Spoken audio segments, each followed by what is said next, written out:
last time, Eld, Ilya, and Reverie bonded over what else? A shopping spree, baby. They met Luftbelg.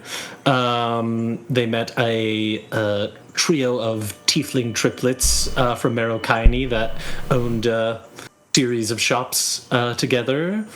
Bought some stuff there. You went and met Haruna at Haruna's sauna and spa. She was a little odd. She gave you some healing potions and said some maybe too direct things, but in like a very chill, calming yoga mom tone. Very Gwyneth Paltrow. You met Minori, as is typical, absolutely insane wizard woman. Got a little scroll of haste. That was exciting. You all decided to get some money to go dancing and drinking that night by playing some live music, which went over very well. And then you headed to, I don't remember what I called it, the Thundering, who knows? The Thunderous Tavern. Thunderous Tavern, great name. You went to the Thunderous Tavern, had some drinks, danced a little, had a secret dance competition that Eld was unaware of, although Reverie and Ilya lost, just barely. Although Eld still gave them half of the prize money because he was proud of them for stepping out of their comfort zone. I didn't. What's that? I didn't give them the prize money. I didn't even know about it. Did I say Eld? Sorry, Luftbelg. Luftbelg did, yeah. And then Ilya and Reverie walked home just a little bit drunk. Not home. Back to their sleeping quarters in the Dragon District. And Ilya gave Reverie a little ribbon that she had bought her and put it in her hair, and there was maybe a little moment. And in that moment, they both saw into and through each other. And yeah, it was cute. Everyone went to sleep, and in the night, Eld had a pretty visceral nightmare of being chained up by fire giants, all of them laughing at him humiliatedly, and in his sleep, a bead of sweat formed on his forehead. And you guys wake up the next morning. It is a sunny spring day as always in Tawaraya. Yeah. Let's start with Ilya and Reverie. You guys wake up, or you're not sharing a room, right? It's up to you, actually. All the walls move. I'd say it's up to us. We probably wouldn't, just because I feel like this is the first opportunity we've had to have individual space in a long time.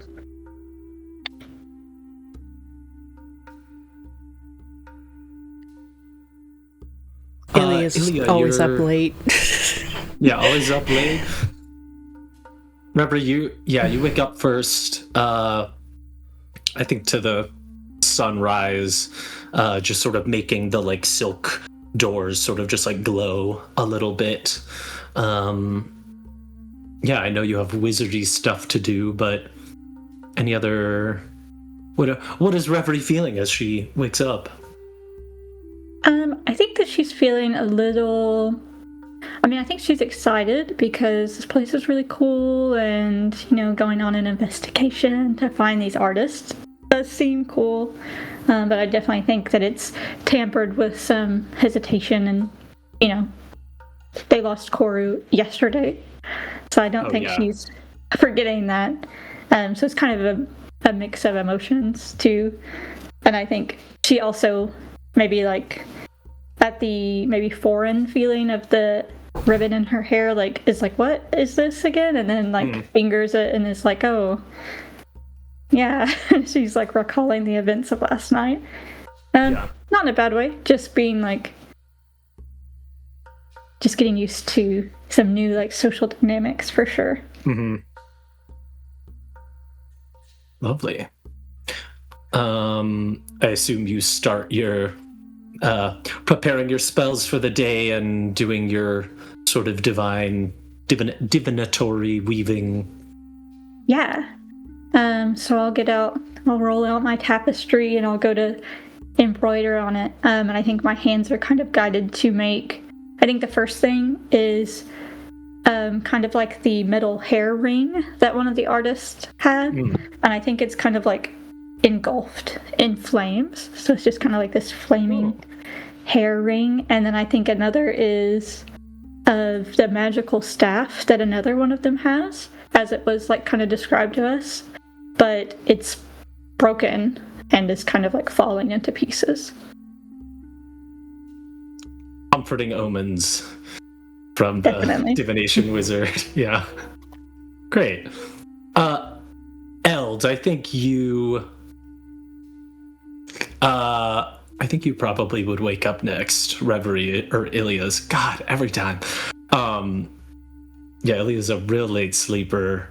I think you wake up, maybe not with a start, but like you wake up with the feeling of that nightmare like still in your body. I think he just wakes up with like a bit of a groan. Like, fuck. And then just stands up and like maybe goes outside and looks for something to punch. Not like a person, but like a punching bag or like a training dummy or something of that sort. Yeah, you walk outside, like in the Dragon District here, you see the sort of like pagoda that Sotatsu is, of course, like kneeling on, facing out of the city as always. And around the pagoda, like, I don't know, maybe 900 feet kind of out in all directions, there is like a series of parks. There's like a lot of little footbridges going over little ponds and sort of curated areas. And then right next to the pagoda, there are those two like cat folk that you saw yesterday. And they're wearing sort of like light leather armor and like dueling each other while also... You see them like dueling each other, and as you sort of start to walk a little closer, they like stop sparring with each other and begin like working together to practice maneuvers against like a series of like straw dummies around them. I think I just walk over to like the first straw dummy and probably just obliterate it with like a punch. Great. And like puts it back together and then punches it again, puts it back together, and this is like a little therapeutic for him. Yeah. I think the sort of like fluffy white cat person sort of looks over and sort of prowls up to you. Powerful strikes there. I just look over to him and I just say, shh.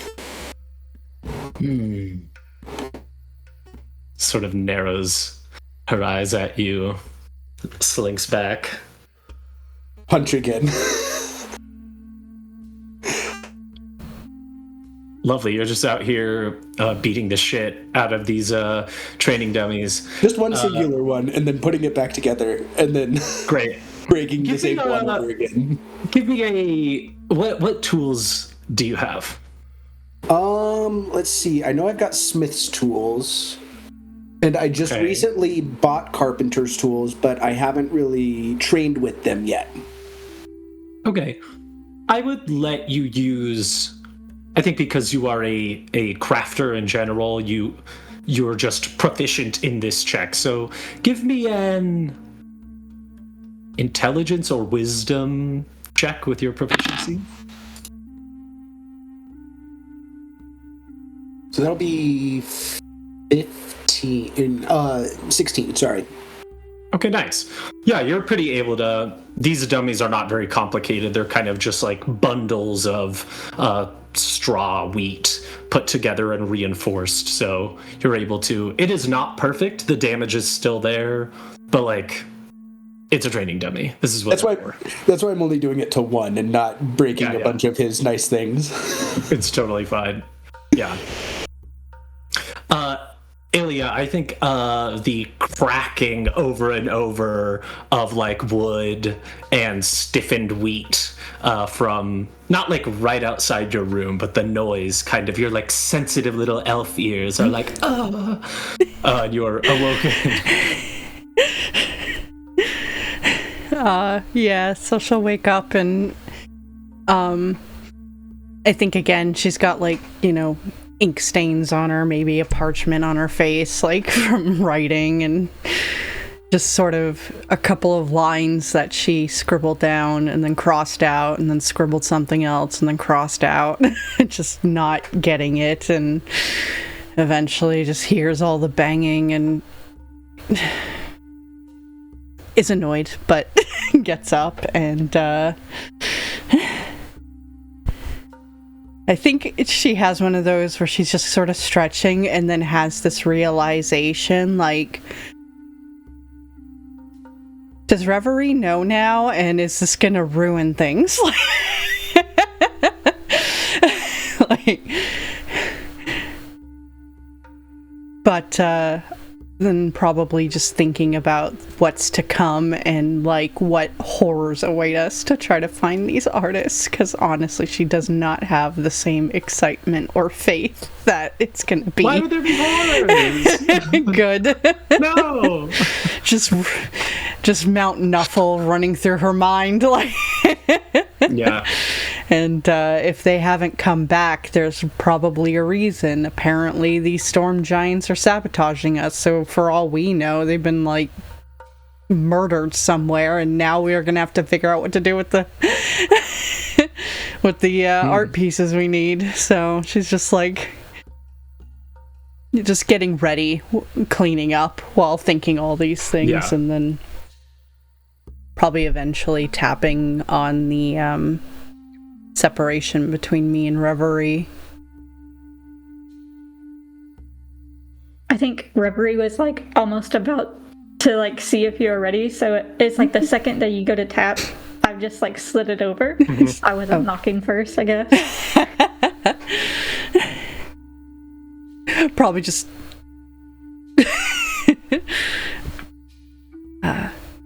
good morning. Morning. Well, lots to do today.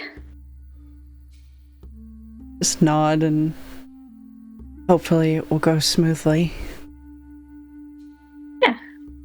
I'm sure it will. She hesitates a little bit, thinking of the kind of omens that she got this morning. I hope so. Ilya doesn't seem to have confidence it will. Should we go find Eld and maybe get some breakfast before we leave? Yeah, that sounds good. I think I know where he is. Just looking out in the direction of the...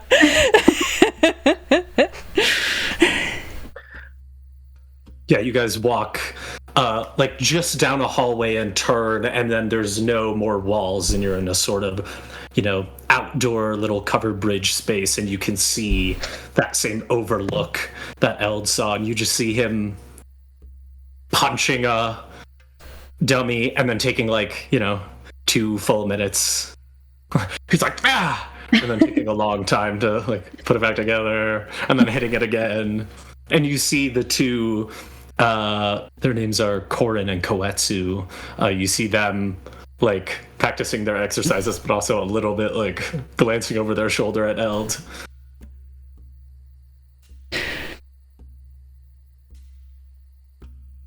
Just head over to him, I guess. And... Are you nearly done? I suppose. He sighs loudly and finishes putting the dummy back together and kind of stuffs it in. All right. We were thinking of getting breakfast before leaving. Hey, I suppose I could eat. Do you have any suggestions on where to go? Probably do. DM, any suggestions? Well, one, I think you could definitely get food here. Like you ate here yesterday, they definitely would provide you food here. It would be in like a private, in that same room you were in yesterday, which would mean you have privacy. It would be free, was probably the biggest thing. It would probably be like fucking incredible. But you would definitely know some, restaurants or like street food places. Yeah. I think free sounds good. Yeah, free's good. I remembered you're all poor. Yeah. Yeah. Relative to adventuring. Cool. So, I think right as you say, I think free sounds good. You guys like turn around and Chemo is standing right behind you, like looking absolutely perfect. She has like Queen Amidala hair, like just at all times. She's in like full Padme drag. And she says, "Good morning. You were in want of food, I heard." Yeah. Yes, please. Yes, of course. We have excellent food prepared for you. Right this way. She leads you once again to this little private room. There's already a pot of tea, like sort of steaming there. 3 places set for you guys. And she says, "Just one moment. I will be right back with your food. And I'm going to pack some things for you to take with you." Thank you. All right. She walks silently, perfectly. What is that? Is it like Russian dance that they do where like it looks like they're gliding? It's like really fast footwork. Yeah, she's doing that. She just sort of slides out of the room. And then just a moment later, she comes back in, balancing 3 like trays of food on her hand, still gliding perfectly, and sort of like bends down just a little and puts them in front of each of you. There is it almost looks like fried chicken, but like very thin. There's a fried frog leg that has some kind of like purplish, whitish, like jam on it. And there is a little bit of like rice cake with water onions, and a little like pickled minnow. Please enjoy. She takes out a bag of like loose leaf tea. And she says, "This is the Orophilia tea. As you may have noticed yesterday, it is good for focusing the mind. So take this with you. It should make a cup for each of you." And she pulls out just like a little jar of sort of like dark pinkish jam. And she says, "This is mulberry jam. It is sweet but quite tart. So it is also, it helps you with thoughtfulness. So if you are hungry and need to just be a little bit sharper." Thank you. Those books sound lovely. Of course. Oh, I forgot one thing. She goes out and comes back in the room, and there's this just like pure white loaf of bread. It's like almost translucent. Just by looking at it, you can tell that it's like almost all air. It's so fluffy. And she says, "You could not come to Tawaraya without having some opal bread. It is delicious."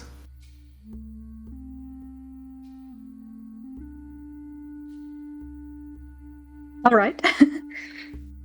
Yeah, this is like if challah bread and angel food had a baby. Nice. I'm definitely trying to like pinch off a piece to try now. Yeah. It's almost like couscousy, but it tastes like morning dew. It's like so light and fresh. It's a little bizarre at first because you're like, this does not feel or taste like bread, but then when it's in your body, it's like filling in the way that bread is. I will also try a piece. I like this. And it is delicious. All the food is. Thank you very much. Of course. I will leave you to your privacy. Please say goodbye before you go. All right. Slides out of the room. Cool. Is there anything you guys talk about during your meal? Yeah, I think Reverie's just going to look over to Eld and just say, so, how are you feeling about all of this morning? Oh, not right now. I got my breakfast in me. He just says it with a full mouth. Right. I also feel better after getting some breakfast in me. Yeah. How about you, Elia? Same. Especially with how good the food is here. It's very good. We should go for seconds. He just keeps on, like, stuffing his face. So if you guys wanted to get a late start today, I could probably finish learning the spell scroll that we got. But that'll take away, 3 hours or so from... Or 2 hours. I think you're right. From our time to head out.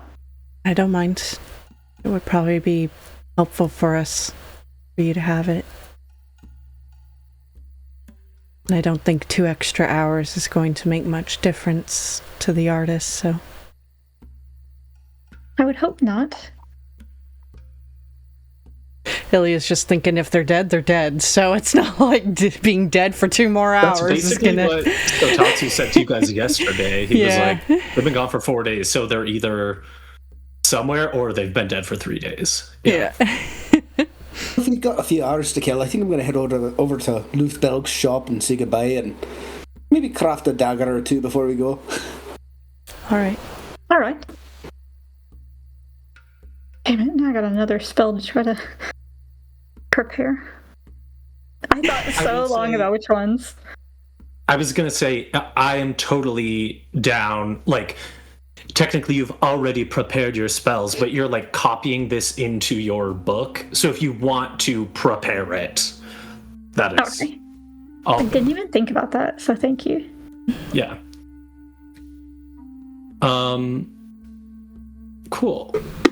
So you guys finish your meal. I bring a little bit with me to go visit Luthbelg. Oh, sure. Yeah. Yeah, I will say there's a lot. You're not being provided a full feast, but, like, the hospitality is big. She gave you a lot of food, especially because, like, you're going on a dangerous adventure into the wilderness. Yeah. Cool. Reverie, do you have any... as they're talking about what they're going to do you have a thought on anything you want to do? Or are you just going to go take a nap? Go play Ilya, guitar do you mean... in a corner? Did I say Ilya? God, I meant Ilya. Yeah. Okay. I think, she'll just probably explore a little bit around just to find some, like, nice spot with a view, like a patio or whatever, something overlooking the garden or whatever option, and then just play for whatever it's called. Folkluken Bandor? Yeah, that thing. Yeah, of course. Yeah, cool.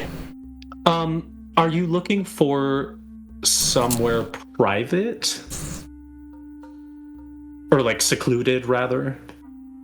Not to hide from people, but more to like not disturb people. So if there's like people like talking, she doesn't want to just start ripping music in front, like, you know, and drown them out so they can't talk anymore. But, you know, so if there's people like she can see them, that's fine. She'll play anyway. But as long as she's not going to disturb anyone.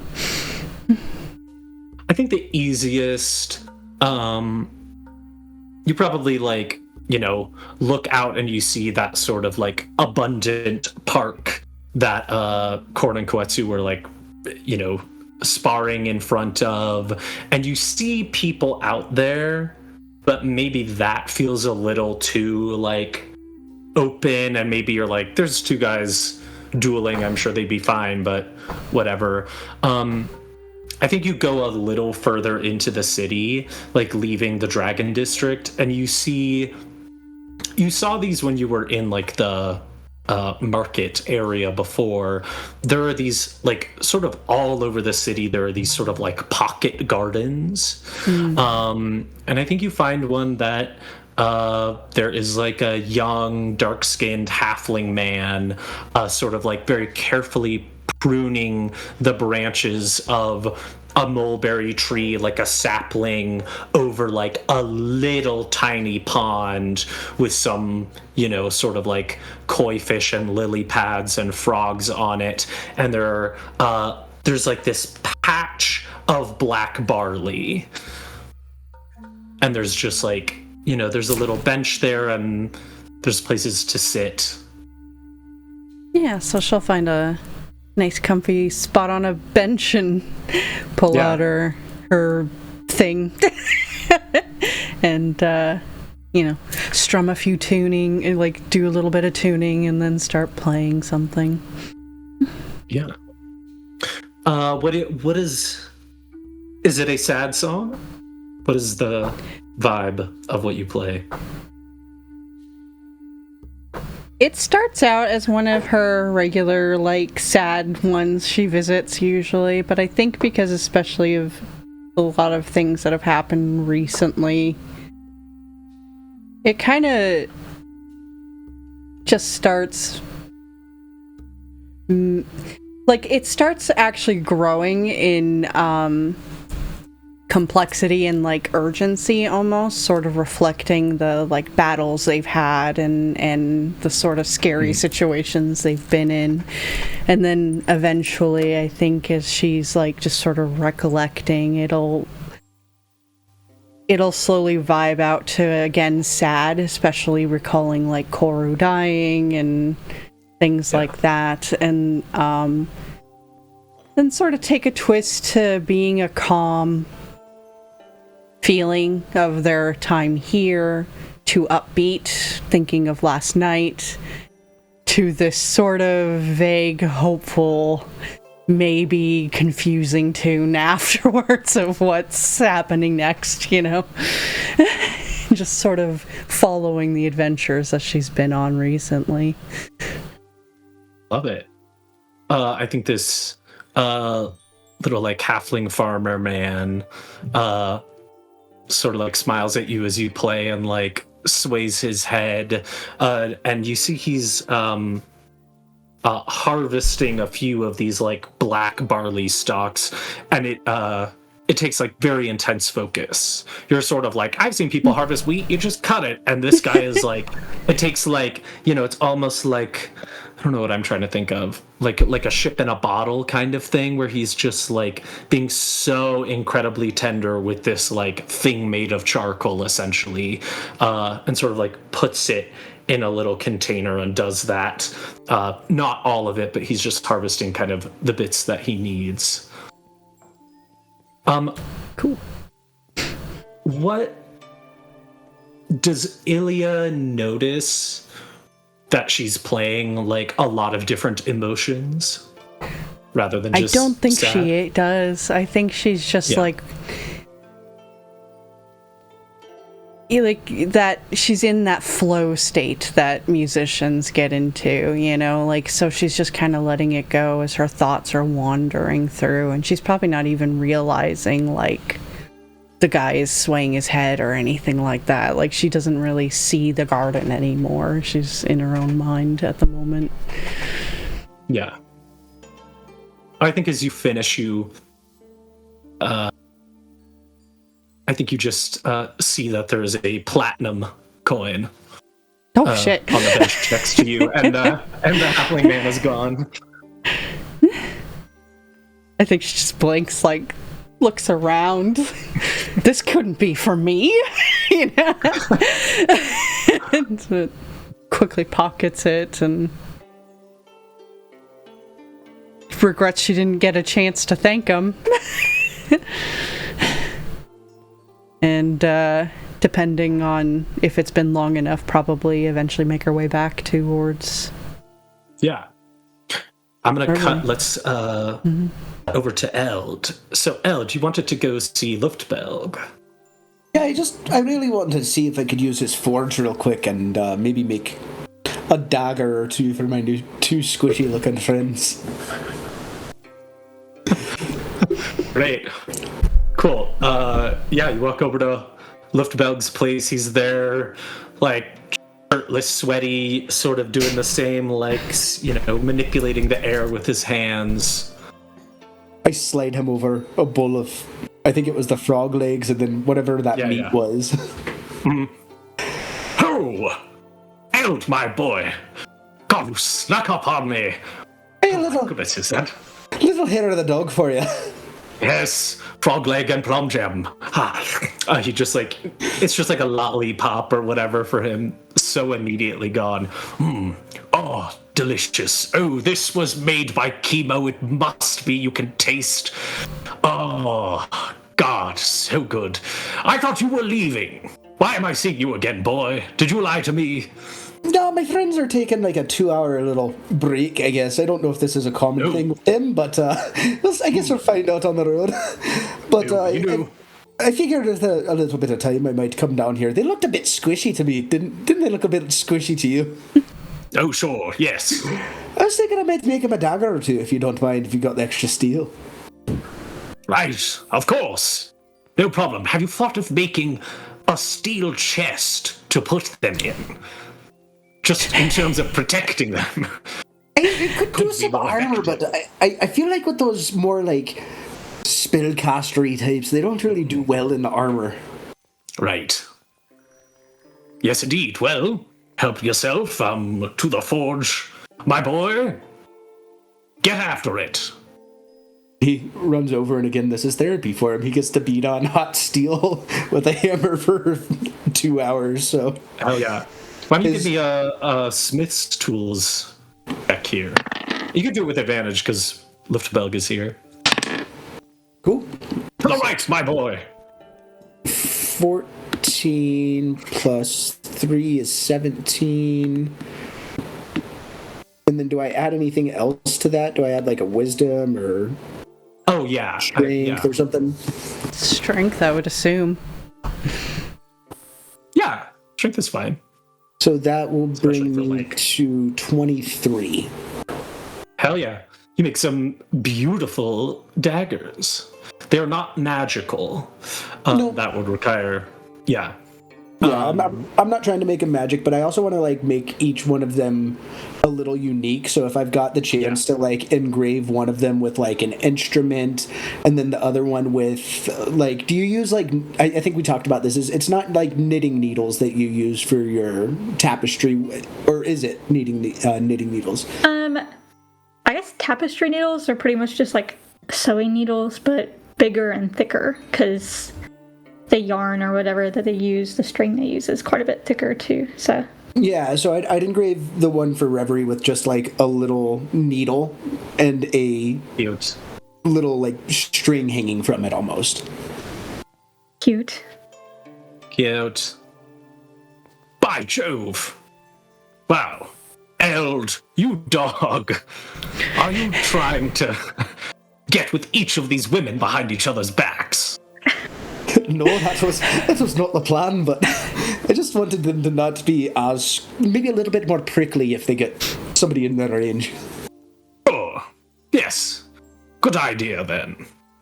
Plus, I think there might be something going on between them, but I'm not sure yet. No, exactly. I was like, oh boy, how am I going to break this to poor Eld? It looked like they were having a lot of fun on that dance floor last night, though. Yes. Yeah, it looked like they were trying. Hey, not all of them could dance as well as me, you know. It's very true. Yes. Oh. Well, my boy, you know the deal. Don't get killed. Don't do anything stupid. Don't get kidnapped again. Don't get kidnapped again. I bring him in for like a hug, and I'm like, it's so good to see you, my friend. I'll probably see you in a few days when we bring these artists back. Of course. Wait, would you like to make a bet? Ooh, what's the wager?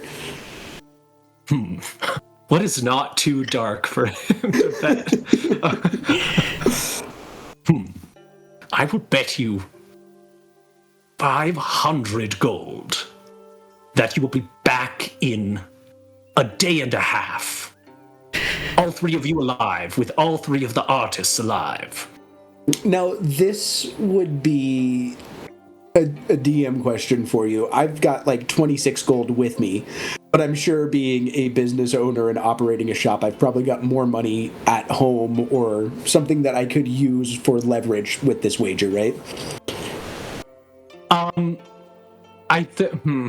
This is actually my fault.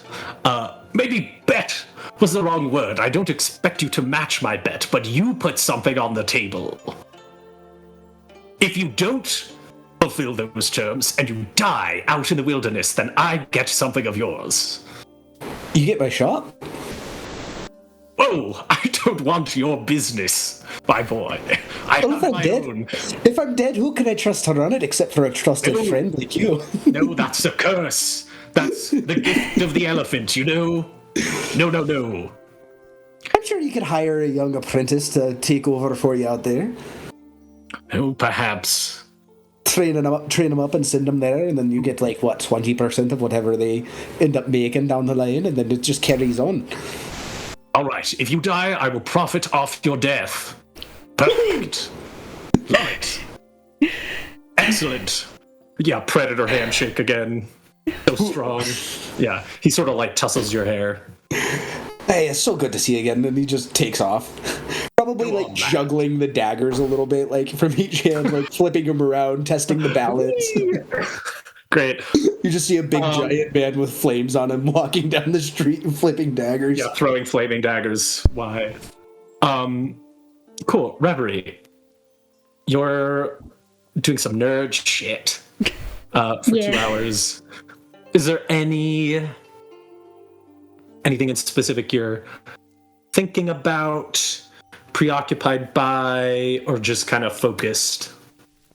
I think she's mostly focused. I think that I just stay in the room that we kind of breakfasted in, and, if Chemo comes in again, maybe she'll, refill my tea, and I just kind of nod to her, and I think I just have a nice little relaxing, filling in my spell book, drinking some tea. This is where she wants to be all the time. Love it. Yeah, right? Me too. Great. Yeah, all of that occurs. I think right as you are, finally finishing the E on the word haste that you've been drawing for 6 hours or whatever. I almost picture it like the monk illumination where they're really, really working on each word. Each letter. Yeah. Or, I think it's, runes, and you're drawing, the arcane math of blah, blah, blah. Yeah. That kind of thing.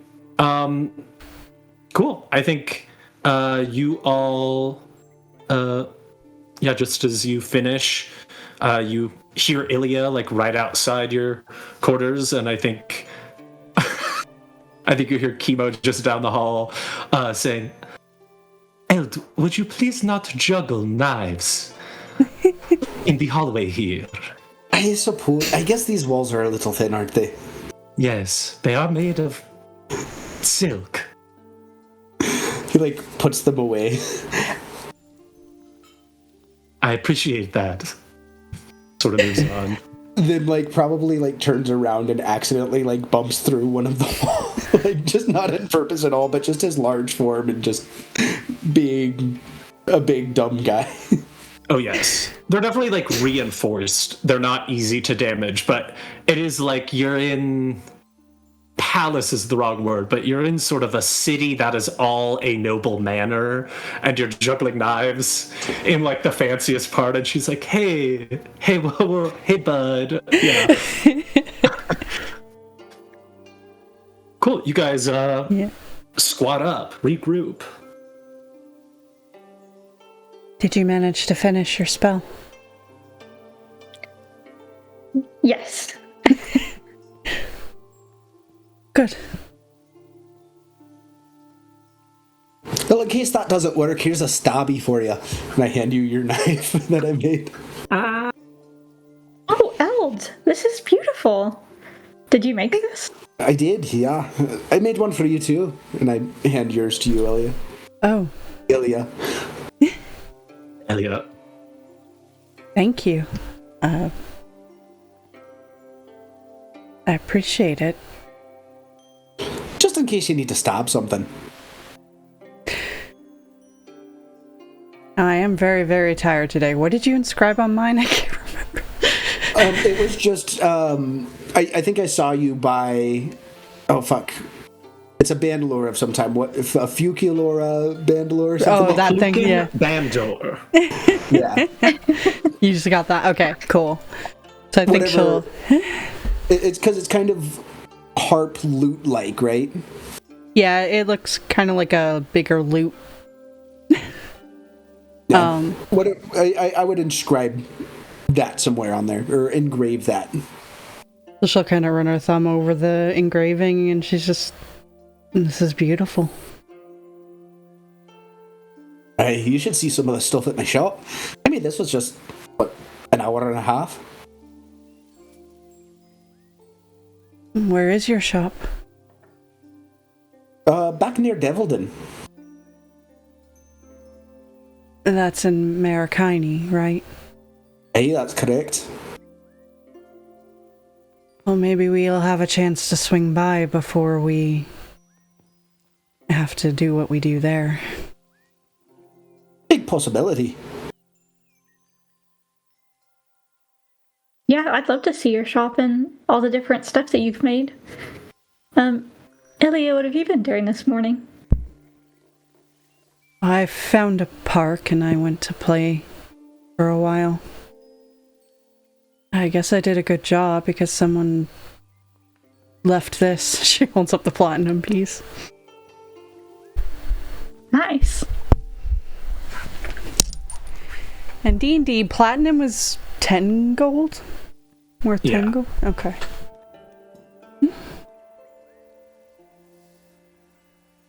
And she just...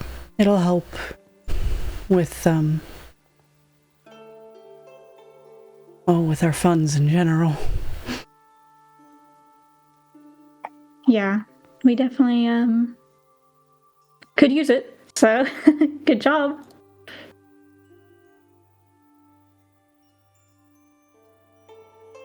Suppose that could always be the side plan. Beg for money here with coins. Music, I mean. Well, it's not really begging if you're giving them a show.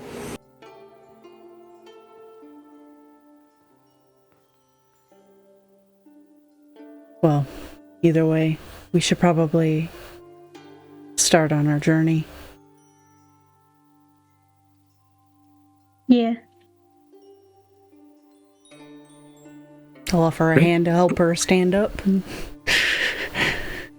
I'll take it. Chemo! I just shout. She's right behind you as soon as you're shouting. We're leaving. Yes. He asked us to say goodbye, so... Lovely. Of course. Yes. I believe that Koren and Koetsu had something for you. She just sort of leads you down the hall and down the little wooden stairs back out to where these two guys were hitting the training dummy. Or not guys, sorry. Little cat people. They're both sort of like sitting on the ground. They seem to be taking a bit of a rest. And as you approach, Kimo sort of like bows to them and turns to you and says, Tabaraya thanks you for your great assistance. We hope that you will return soon and safe and sound. She sort of like looks off for a moment. Things are almost always good here, so this is a concerning occurrence. I cannot emphasize enough how much we appreciate and are honored by your willingness to be our heroes here. Anytime. He just like beams and smiles and like does hero pose. Hopefully we'll find them. Yeah, Of we'll course. do our best. Yes. She shuffles off back into the house. Well, yes, you're going out into the wilds. That sort of cat people that'll creep up towards you. You're going out into the wilds. You've never, well, you, Eld. We all know you've been out in the wilds before. It went so well, didn't it? Yes. I mean, it was quite a story. It is a friendly wilds for the most part. However, opal millet is the most abundant plant life out there by far, and it releases kind of an opalescent glitteriness into the air that can be quite disorienting and can make you get lost quite quickly. So he just takes out a compass and hands it, just sort of holds it out toward the group here. Eld, do you want to take it? I feel like you'll be kind of our guide here. Oh, yeah, of course. I also feel like if you guys need me to carry stuff, I might be the guy who can carry stuff because I got a broad back, you know. All right. Thank you. Cool. Yeah, this is just like a normal compass. There's not anything magical about it as far as you can tell. But it is like, if you go out into the wilds, even if you have a really good sense of direction, the almost like mirage effect of the opal millet fields, you can just get turned around really easy. So just having something as simple as a compass, just going, okay, I know that way's north. Pretty good protection. Reverie, you are sort of wincing and squinting in the bright sunlight. Just as you step out into the day. I just kind of like, even though it's maybe a little bit warm or something, I just kind of like wrap the cloak around myself as if it'll make it darker somehow. Yeah, somehow. Cool. Well, hold on. Let me check my notes to see if there was anything else. I don't think so. Oh. Yep.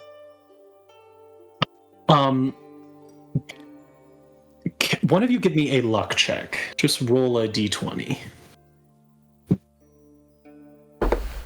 4. Okay. All right.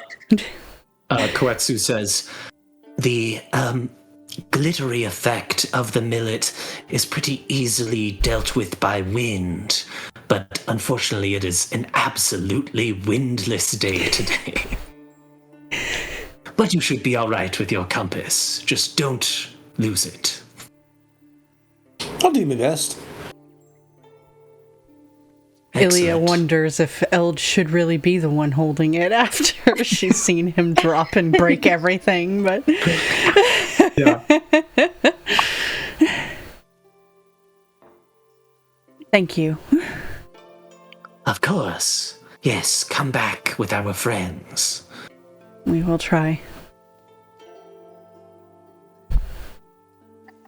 They sort of bow their heads to you and return, sort of like pick up their little like wooden swords and begin sort of doing their little exercises again. I'll catch up with you guys. I've got something to say real quick. Can I run over? You said it was the like white cat, right? Yeah. That had tried to talk to me earlier. Uh-huh. I would go up and just say, hey, sorry about that earlier. I had to work out like this bad dream I had, but I'm feeling better now. Just wanted to apologize. I wanted to take it out on something that wasn't people. I was not offended. Good. You walked out here and punched something so hard it exploded. I figured you were in a bad mood. Didn't start the day off on the right side of the bed, you could say. That's all right. Not everyone does. All better now, though. Have fun. We'll go find your friends. You as well. Stay alive. I run, just jog, half jog, to catch up to the others. Perfect. It isn't easy. You kind of have to like walk through this series of like footbridges and this sort of like large multi-park. That's sort of like the border, the like northern border of the city. Short walk. But past that, it is a pretty easy. The problem is you don't know where you're going. You know they left the city going north because that's the only direction to really like leave the city. But other than that, you're not quite sure. But as you leave the park, or I guess as you guys are sort of within the city limits, like about to sort of step off that property into like the rolling hills of the like wilderness here, is there any other things you want to do or like orient yourself in some way? Well, first things first, I'm gonna cast mage armor on myself. Okay. Why? Just in case. Cool. Love it. Any other preparations? Perfect. I think Eld does turn on his flaming hammer and just uses it as like a light to guide their way. Even though it's the middle of the day, it's bright out. He just wants to have it always burning around him. Love it. Go ahead. Sorry, I was gonna say, I think one other thing I'd like to do before we set off is I'm gonna take two, is this worth it? You know what, maybe I don't, yeah, I'll do it. I'm gonna take two of the whispering sheets and tear them in half, and I'll give one half to Eld and one half to Ilya, and then if they need to say something to each other, I can be the go-between as well. Perfect. Yeah, wait. Just to clarify, the writing on the whisper paper is one way. Mm-hmm. So I'll see Eld's and I can see Ilya's because I'll have their halves. And then I could yes, telephone a message if I really needed to as well. Love it. I just want to make sure I'm so clear because I don't want you guys to be like, our infiltration plan is a go, and then be like, actually, you're fucked. Not that you'll need to infiltrate anything or be fucked at all, ever. Cool, you guys step and begin walking. It's absolutely beautiful here. There is more of that like mokune grass that almost like moves like water.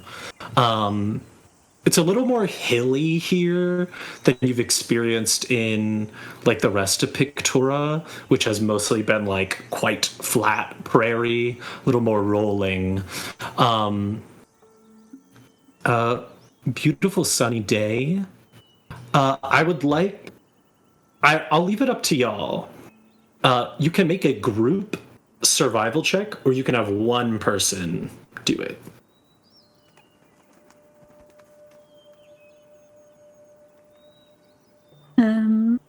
If we do it as a group or one person, is there like a change in DC or like how to... It's not a change in DC. I mean, actually, honestly, I think I just want you guys to do a group survival check. I assume you are all. And you get to do it flat because you have this compass. Normally it would be at disadvantage. 24. Can I give guide? Oh, never mind. I think this is kind of testing over the course of like an hour. 24. Yeah. Whoa. 17. Damn. Okay. Well, fuck you. Great. Okay. You guys are doing very well. Maybe about an hour into traveling, I think Eld and Ilya. Yes, I said the right name. Eld and Ilya both stumble upon. It's hard because it's clearly, at this point, 4 or 5 days old. There's not like footprints, but there's just like the littlest bit of tilt in the grass from clearly where 3 people like walked as a little group. You're just wandering at first, kind of going on instinct, and then all 3 of you are able to like lock on to, oh, no, we found the trail of at least 3 people that appear to be going away from the city.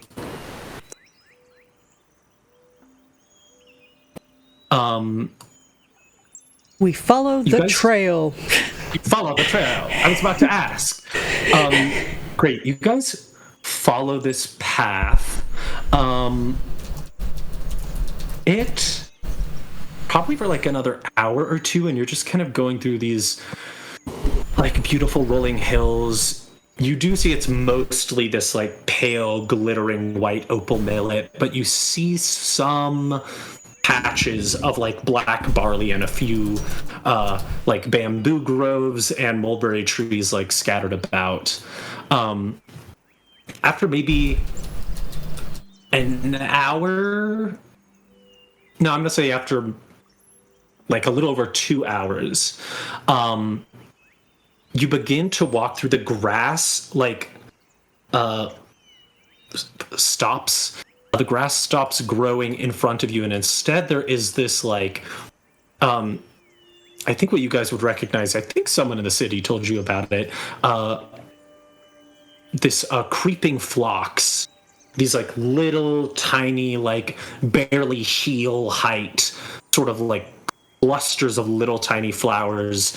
Like it almost looks like just a bed of flowers, but like covering hills. But they are all rotten and dead for like kind of as far as you can see. And as you're walking through, the like acrid smell of like rotting plant matter fills your nose.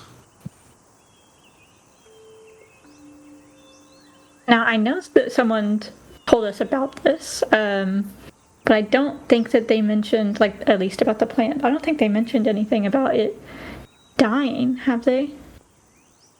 Give me a nature check. Okay. Guidance. All right. Yeah. What is that, a D4? Yes. Yeah.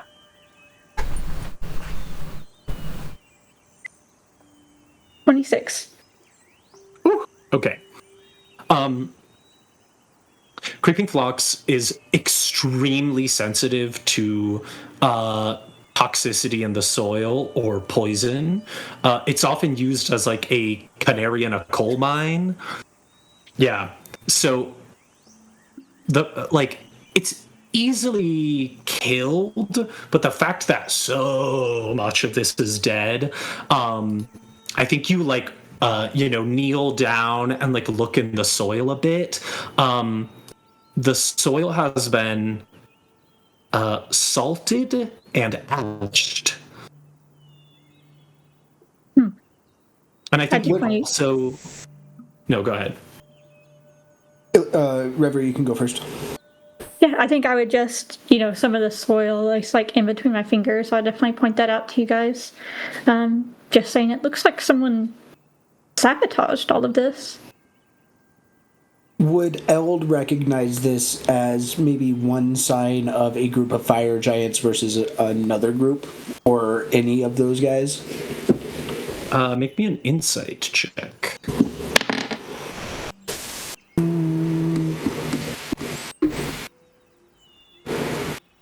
17?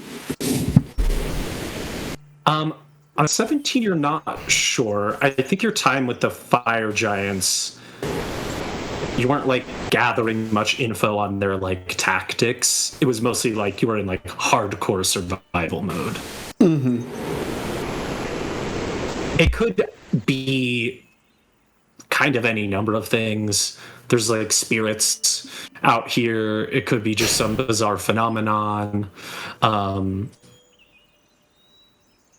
Yeah. Can we take some time to look around and see maybe if there's signs of specifically sabotage or spirits or giant footsteps? Giant sure. burning fire giant footsteps. Oh yeah. Do you want to like survival or perception? Either. Investigation? I think survival. Okay. 16? On a 16, the like ground is so covered in rotted plant matter that you can't really find any like cracks or signs of influence. I'll say that you do see, and I think Reverie also is noticing this, like inspecting like the nature here, and maybe remembering what they mentioned in the city, which was they would keep the creeping flocks around patches of the Orophilia flowers to like notify them if something bad was going to happen to the flowers, so that they could, deal with it. And I think you and Ilya at the same time are, I don't know, maybe notice. I think Reverie, you see something in the soil that there's like a dead Orophilia seeds, and you think there must be a field of those flowers nearby. And I think Ilya, you kind of have a similar, like, I think you find a rotten golden petal. It like was golden, but it's like mostly gray and just like dead. I think she'll hold that petal up and just be like, hopefully the Orophilia aren't rotten.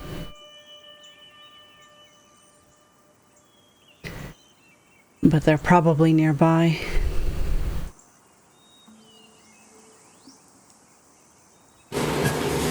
Well, should we try to see if we can find them?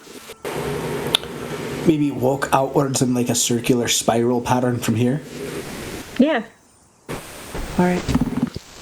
There also is, I will say, the trail that you are following like does continue through like these fields. Okay. I don't know why I was picturing that it ended with like A the dead taller. end. Yeah. In that case, probably continue following the trail. I think so. And we go arm in arm together. No. I mean, and we're all skipping and happy. You guys go like probably just over another hill. Like you walk like 10 minutes more, and there is just like a massacre of these once vibrant blue flowers, just like fields and fields and fields and fields of them that have that same like rotting, like just like wilted death to them.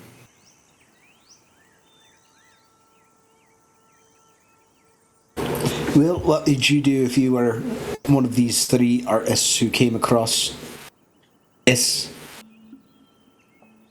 Probably try to find out what happened.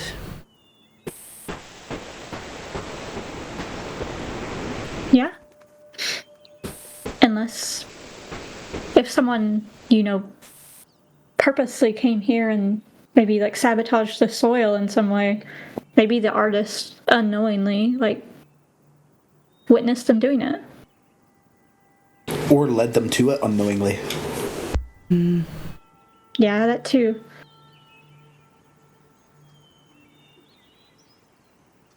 I think this mounting dread that Ilya had before they left is just kind of really sinking in more now, and she's just... Do we still see the trail continuing, or has it, like, stopped? Yeah.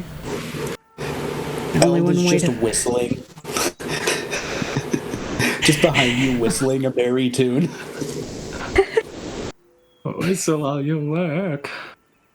We should probably refrain from making too much noise if we can. Oh, is that? I thought we're trying to find people. Don't we want them to try and find us too? Not if they're giants. Yeah, but we're not looking for them. We're looking for the other guys. I just lean over to Ilya and I'm like, this is probably how he got caught the first time. She nods and is a little horrified thinking about us getting caught because he whistled the whole way. You're just imagining being, like, chained up, and he's just whistling again, 10 feet away, also chained up. Probably, yeah.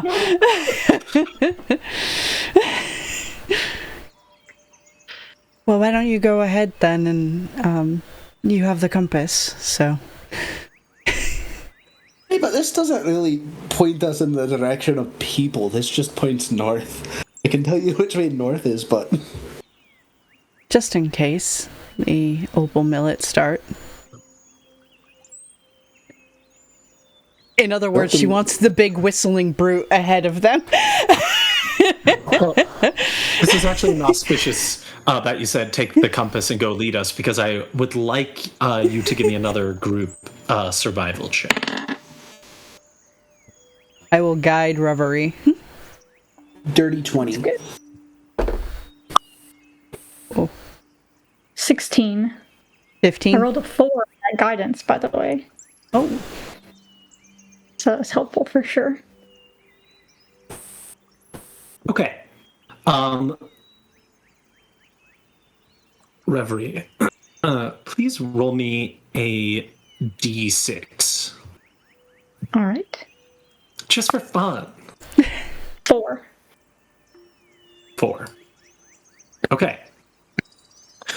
You guys are moving forward. Maybe it's the like heightening of the sun as you're getting towards, like just a little afternoon. Maybe it is the anxiety caused by the whistling of this guy you barely know. Elle, do you think you have like a really good idea where you're going, but just kind of like all of the group contributions to navigating? You guys maybe after about like half an hour realize that you have lost the trail you were following. It was, to be clear, this was not like a walking trail that you could see. It was like so subtle. This is undisturbed wilderness. There are no roads here. Like there might be like paths from elk somewhere, but certainly not this close to the city. So there's already like, it's hard to track people here. So you lose track of where you are.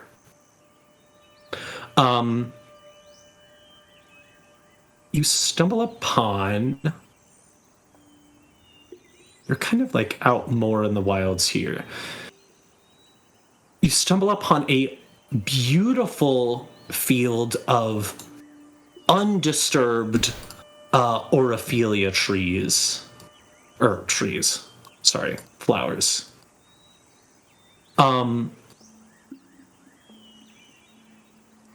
There are speckles of like opal millet growing in tandem with it, as well as some like black barley sprigs. It's kind of a like striking sort of like all of the primary colors you've seen here on like a single canvas. There are like 10 or 15 little blue like finches with these like long thin beaks kind of like flitting around, tweeting happily, sort of like dancing between the flowers. And you also see at the center of the field there are 3 golden Orophilia blossoms.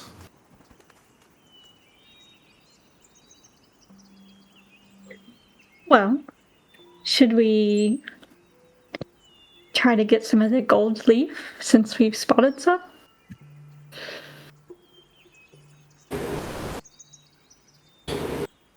This feels too convenient. It could be, but it also, we need this stuff, and if we walk away from it now, who's to say that this space is going to be here when we come back? Didn't they mention we there's were a... following the... Sorry? No, I didn't mean to interrupt you. I was just trying to say, didn't they mention there's a special way to harvest them that we don't know of? And also... Hey, you guys are good at that sort of stuff, though.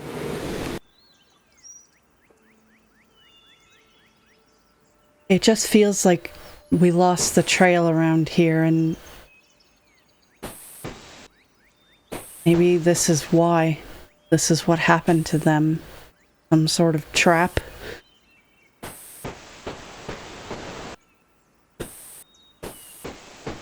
Well, I guess we could just check the area out first, if that makes you feel better.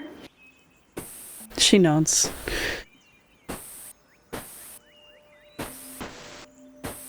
Alright, I reckon we're checking for traps. Yeah. Flower traps. Great. I will... Do y'all go ahead? I was just gonna say I'll inspire Reverie with Bardic.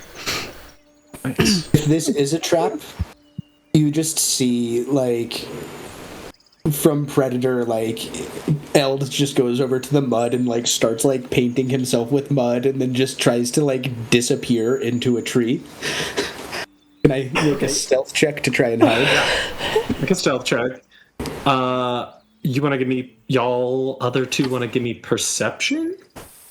Could I make an argument for investigation? Yeah, totally. Okay, cool.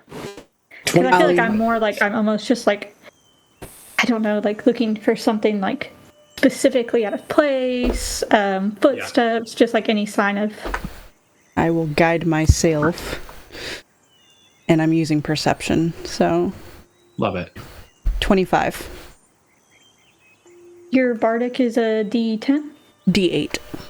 I'm not a 10 yet. You're not Altus? No. Alright. No one can be Altus. 24. Okay, so 24 stealth, and 25 perception. Mm-hmm. Okay. Sorry, that's not good enough. Great. Okay, so Eld, you cover yourself in... I guess there's some mud. There's probably like a little pond kind of in the field a little bit, like at the edge. If it's not mud that I'm looking for, whatever I can camouflage myself with. I'm a big guy, and I know that I'm not just going to be able to blend in without help most of the time, you know? You rub some dirt on yourself, and I think there are no trees here. So you lay down on your stomach on the ground and are completely hidden in the tall grass here. I think I've got my bow out instead of my... Great. Love it. On your stomach, trying to fire a bow. So difficult. Reverie, what... Are you looking for anything specific? Yeah, I think if I can see any signs that someone has been like walking around here, that might be suspicious to me, because that would mean like someone was here but they didn't get this gold leaf, so was that our artists and then something happened to them, or... Yeah, I think with a 24 investigation, you don't see any traps you almost see the opposite. It's not like a spell, but there is some kind of like divine, there's some kind of like almost holy, like spiritual, like warding, like around this place. I think on that investigation check, you're like, oh, I don't think we should have been able to find this place. And Ilya, with a 25 perception, in the grass, like around the center of the field where those golden flowers are, there is a like 12-foot long, like poison green snake. There's a moment, though, where she's very impressed by how blended in Eld is for being such a big man. But then she like looks around, and I would sort of touch Reverie's shoulder and point it out to her. And there's a snake in there. Maybe it ate them. All three of them? I would hope not. It looks very big. I think she just starts slowly, like almost backing up, closer to where Eld is. I don't know. I think you're right. This place did seem odd. It felt like we shouldn't have been able to find it in the first place.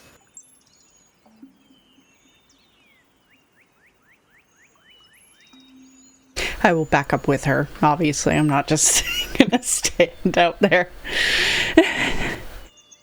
I'm not sure what to do, because this might be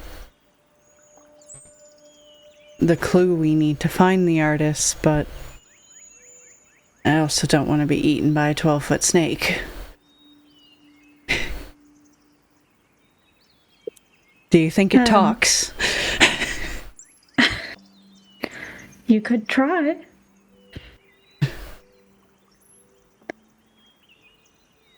I feel like at this point we're probably back where Eld is now.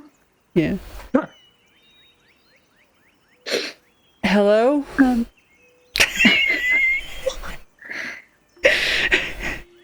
move like 5 feet away since she's making noise.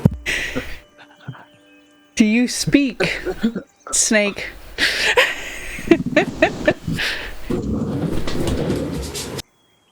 Make a persuasion check. Actually, raw charisma. Oh. Sorry. Raw charisma's not that good. It's only a 9 then. Oof.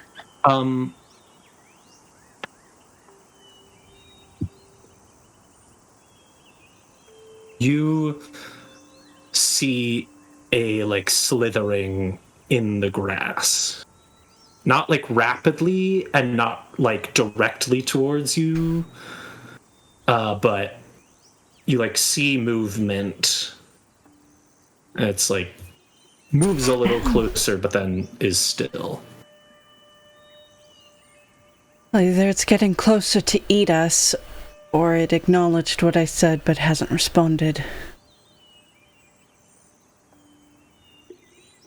I don't suppose you have a spell to talk to animals. I don't, unfortunately. That would be cool, though. Can Ild pull out his maul, stand up, and then say, "Speak, snake!" as the maul just catches flame, and try and make an intimidation check?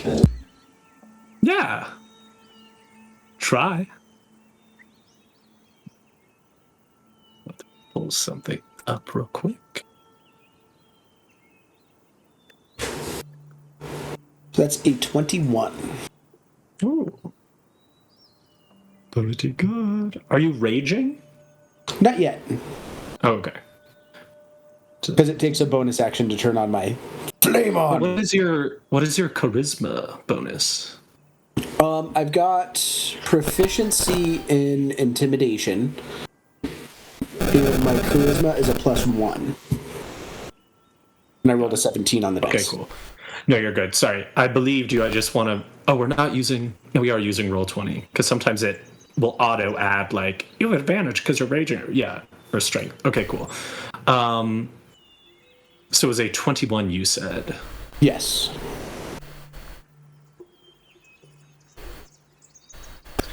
What is going through Eld's mind? We're here to find 3 people. I have no idea who they are or what they look like. unless I might have met them before, since I have been in that city, but... Well, we kind of know a little bit.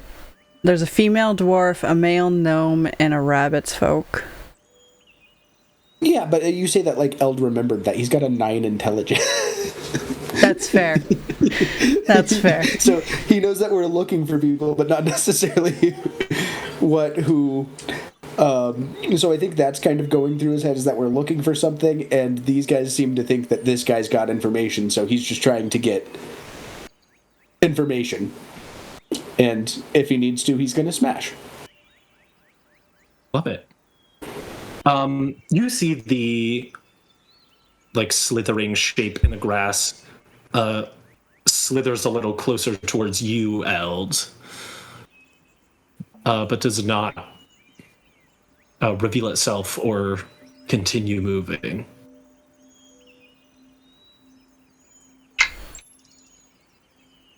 I don't think this snake can talk.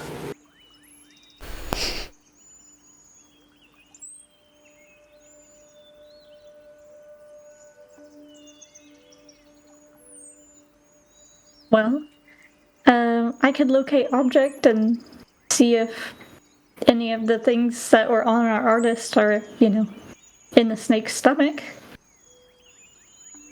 We could. Sure.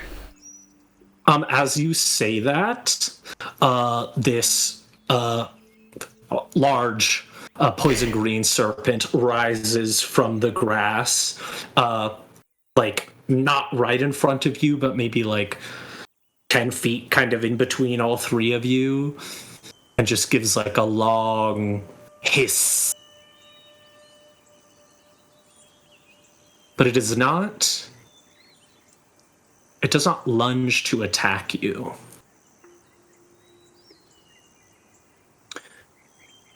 And then Reverie, give me a wisdom saving throw. All right. Just for fun. Just for That fun. is a 17. Great. You feel that your mind is being read. And as you have that realization, this serpent transforms into a 12-foot long, almost like dragon serpent spirit with this sort of like emerald green and like autumn orange, like feathered wings, and those sort of like wispy little whiskers. What's the dragon in Spirited Away? Oh, Whatever. dang, that I can't is. remember. Yeah. Like that. And this creature rises up, flaring its wings out in front of all 3 of you. And let's take a quick little break real quick. I need water. All right. Sweet. All right.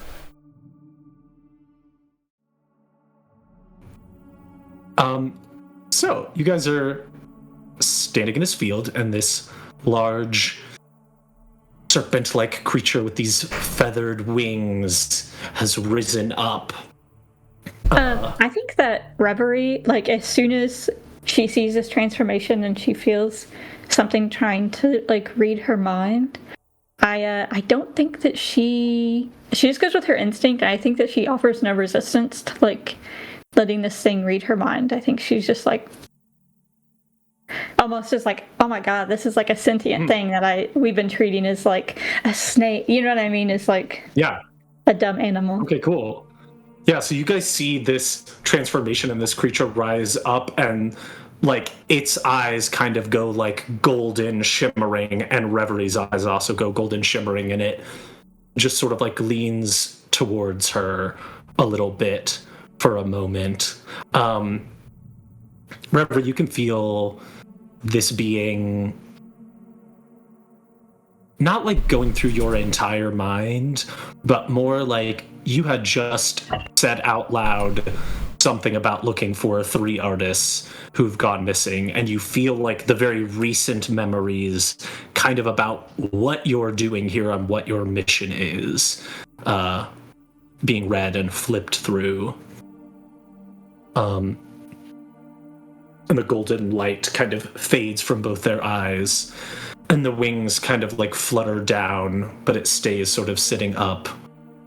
This creature says, all in your heads, without moving its mouth at all, it just says, "You may all be at peace here.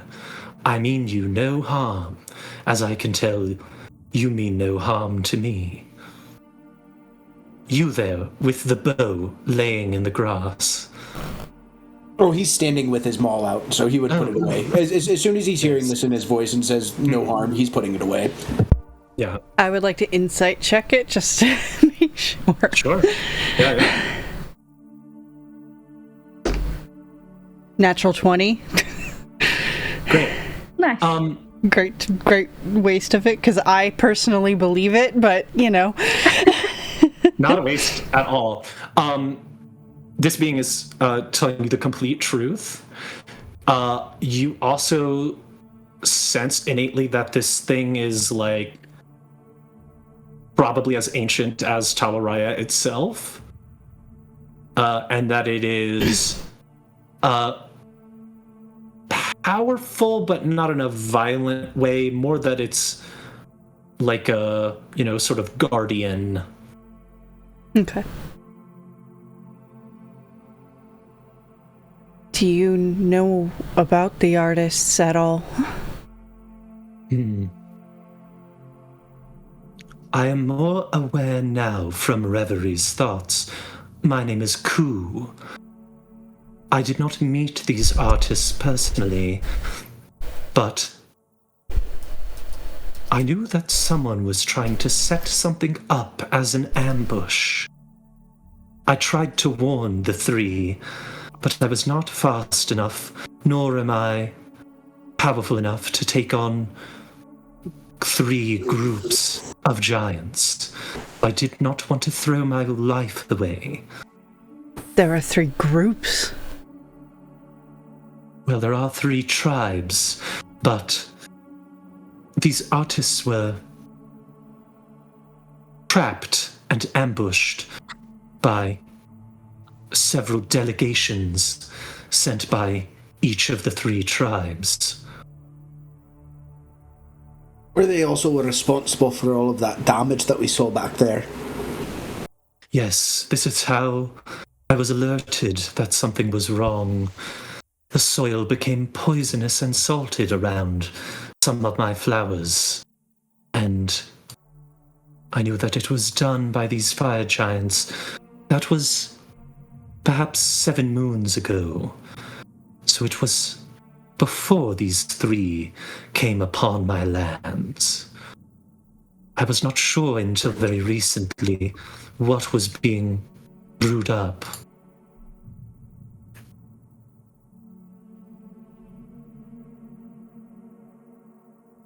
Do you know what the giants might be intending, why they would destroy the flowers? Was it specifically to draw the artists out, do you think? That is my best guess. I'm not sure. Excuse me. I'm not sure for what purpose the giants would have ambushed the 3 artists and taken them, But it was clearly the crops they destroyed were valuable to Tavaraya and to the artists who were seeking something like my golden Orophelias, and they rid the fields near the city of any possibility of finding them. They use the petals for their... Is it for their paint, I think? Or whatever? Yeah, for their art. For their art. They're making silk screens for the show so that we can survive the audience. I'm not sure on the details of this show, but I do know that the petals were important to them. I followed them for some time, reading their minds, but I was unsure what their intentions were, and as a guardian of these groves and of these delicate ecosystems, I did not want to lead them here to my grove and allow them to pluck these petals without knowing for sure. And before I had the chance to ask them, they were gone.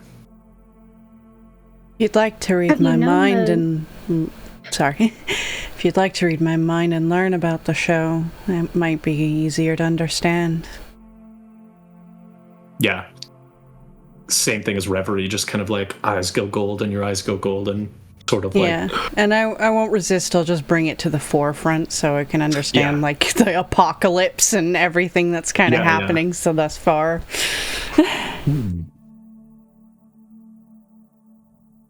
You all have been through much.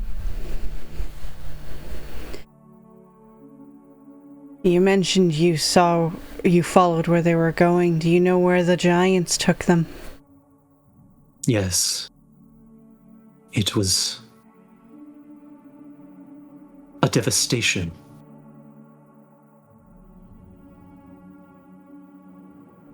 Have you ever seen the different tribes work together like that before? No. I don't involve myself directly with matters of the giants, although when it is necessary. However, it is easier to keep track of them because they are so often at odds with each other, warring against each other for pride and prowess and glory. I had never seen a summit of this kind. Cooperation. Are the artists still alive? Do you know that much?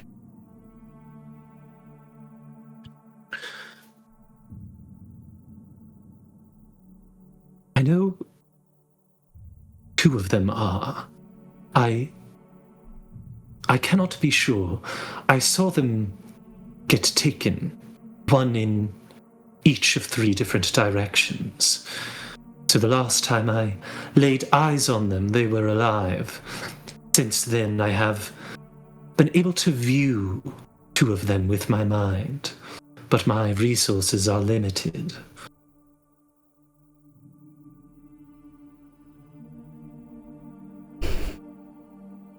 If they're each with each tribe, this is not good. Just kind of says vaguely, like... We definitely don't get them back before they make it there. And this happened days ago, 7 days ago? More than likely. Well, that was just the poisoning. Oh, sorry. No, you're good. She said the soil was salted and ashed 7 days ago, which would have been like 2 days before the artist went out into the wilderness. So the ambush and the disappearance were perhaps 4 days ago, 3.5. They will be back to the tribe's headquarters by now. And so the 3 different artists, they got taken by the 3 different tribes, and they're not all... Yes. Like, they're in totally different directions right now? They're not being kept in the same place? Last I saw, earlier this morning, I viewed she's gonna okay. I viewed the little gnomish woman. She was alive, though perhaps she would prefer not to be. My note says there is a female dwarf and a male gnome. And I then think it a might have rat. been a female though. Whatever it it a female is, gnome? she's a woman. Yeah, Okay, I don't know. my I bad. just wrote down their names. Penzin was the female. Well, what I Dwarf. thought was a dwarf. No, yeah, there's a dwarf woman named Panzin or Panzin. There's Shiki, who's a gnomish woman, and then Netsu, who's a Oh, Shiki's a man. woman. I had it as a Yeah. man. Okay, gotcha. I know that you're not able to see one of them right now, but between the other two, is there one that seems to be like maybe like really hurt, or maybe I'm just trying to figure out who we should try to maybe save first, because we'd like to recover all three if we can. All right, so we split up. Everybody goes in a different direction. And we go up. Absolutely not.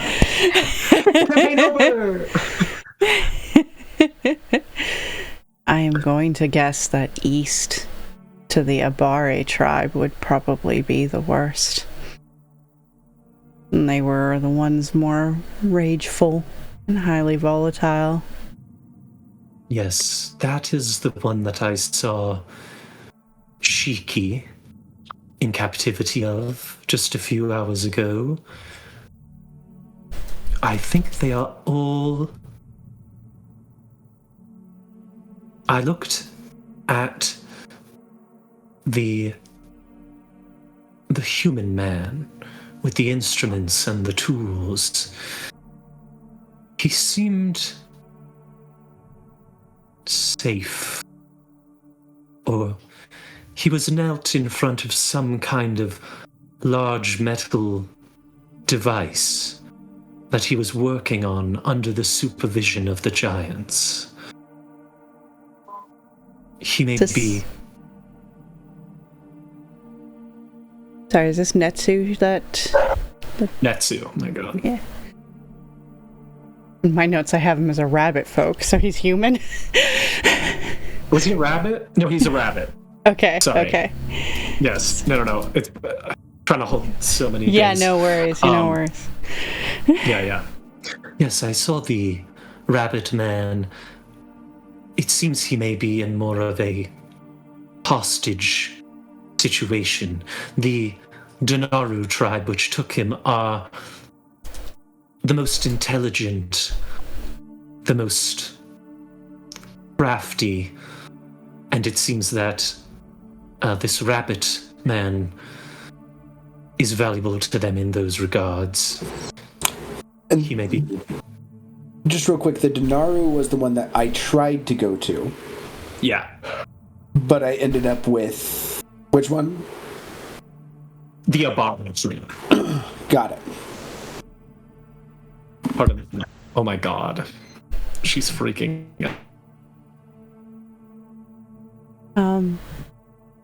wound up at. You're- Oh, I heard the end of that, but it was like Can you guys It hear cut me now? out Can the you hear first me now? part. Yeah. Oh, okay.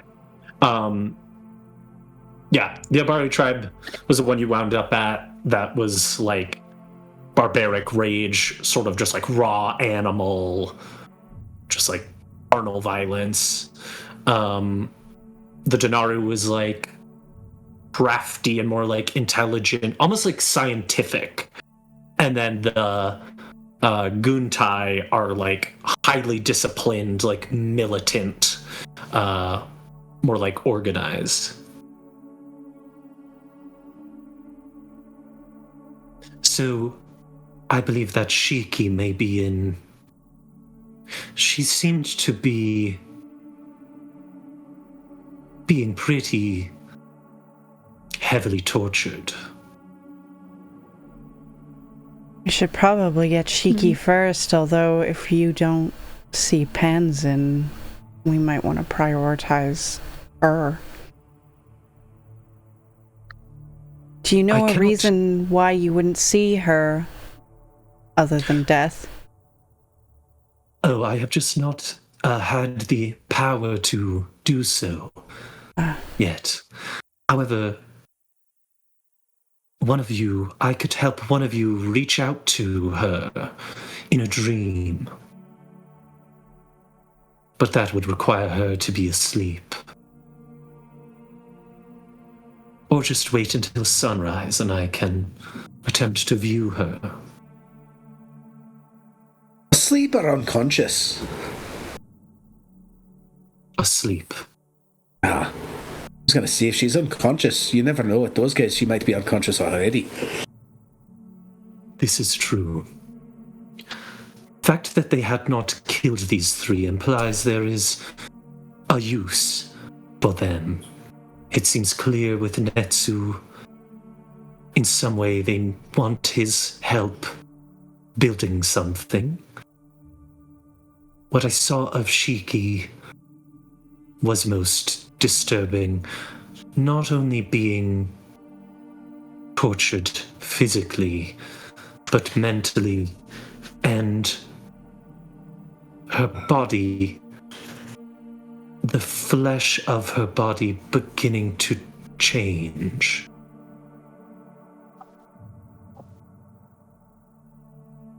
Well, maybe it's best if you... Sorry to interrupt you. Oh, you're good. I could not tell yet what they would want to change her into. It did not seem like a specific shape. More just a abomination, making her bigger and worse and unrecognizable, more of an animal.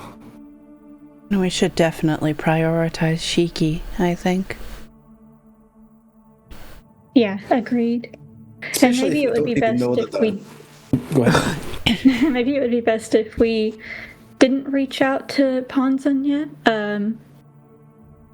I don't know how long it might take us to get to them, and I don't know if they start acting different. I don't want to alert, their captors to anything. Agreed.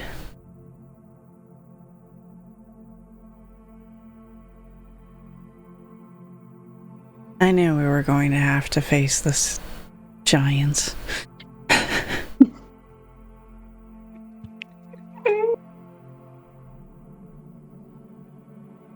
Thank you, Ku, for your information and your help. Yes. I hope if we can get these artists back, you won't mind if they take just a few of the petals of the golden Orophilia, or help us find others.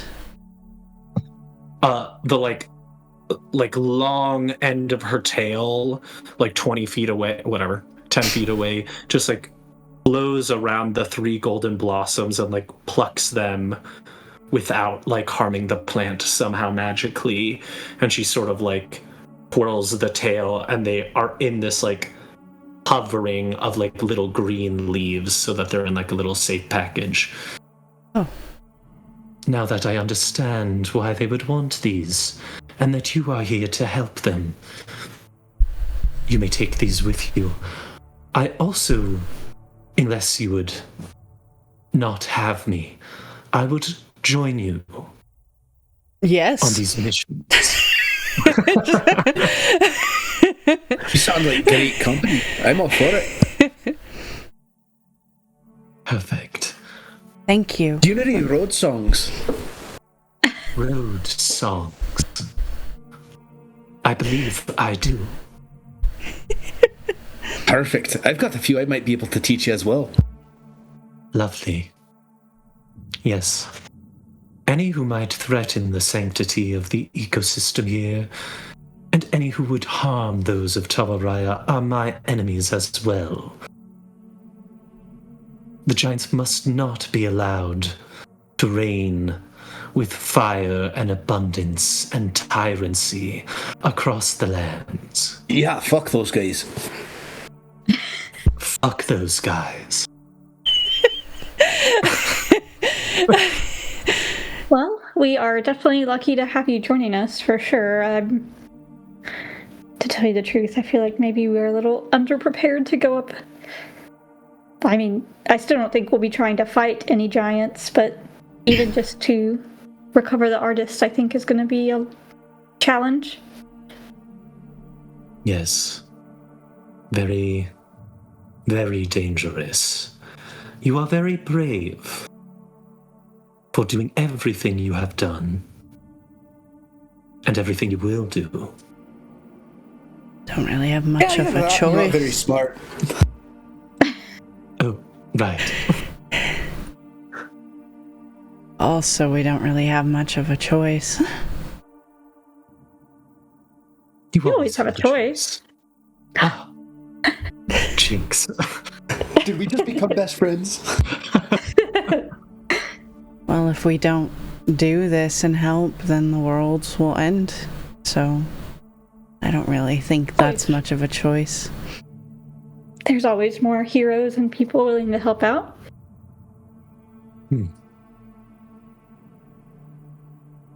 I suppose so. That just makes it extra brave that we're doing it. Yeah, super brave. We're so cool, aren't we? Fuck those guys. Indeed. Well, I think Ilya smells just a little bit with that.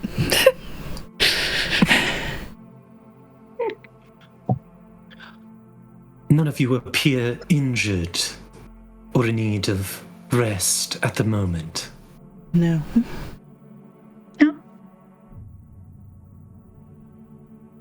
I can take you, if you wish to go to the Abari tribe, I could take you to the place where they were ambushed, or I could take you on a shortcut directly to the road leading to the Abari tribe.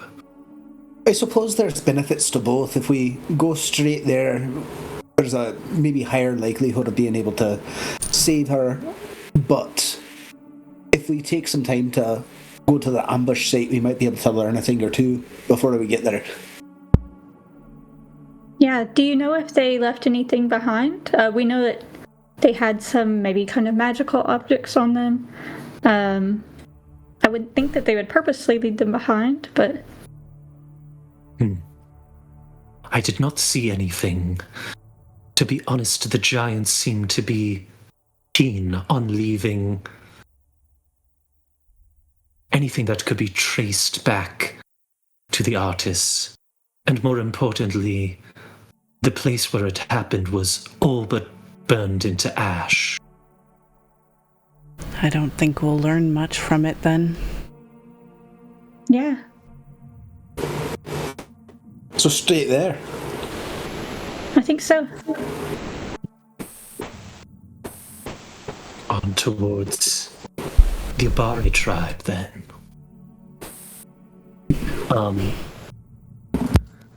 She will sort of shape change into like a little red fox with 9 tails. Yes. Cute. I do not wish for this form to be seen by most.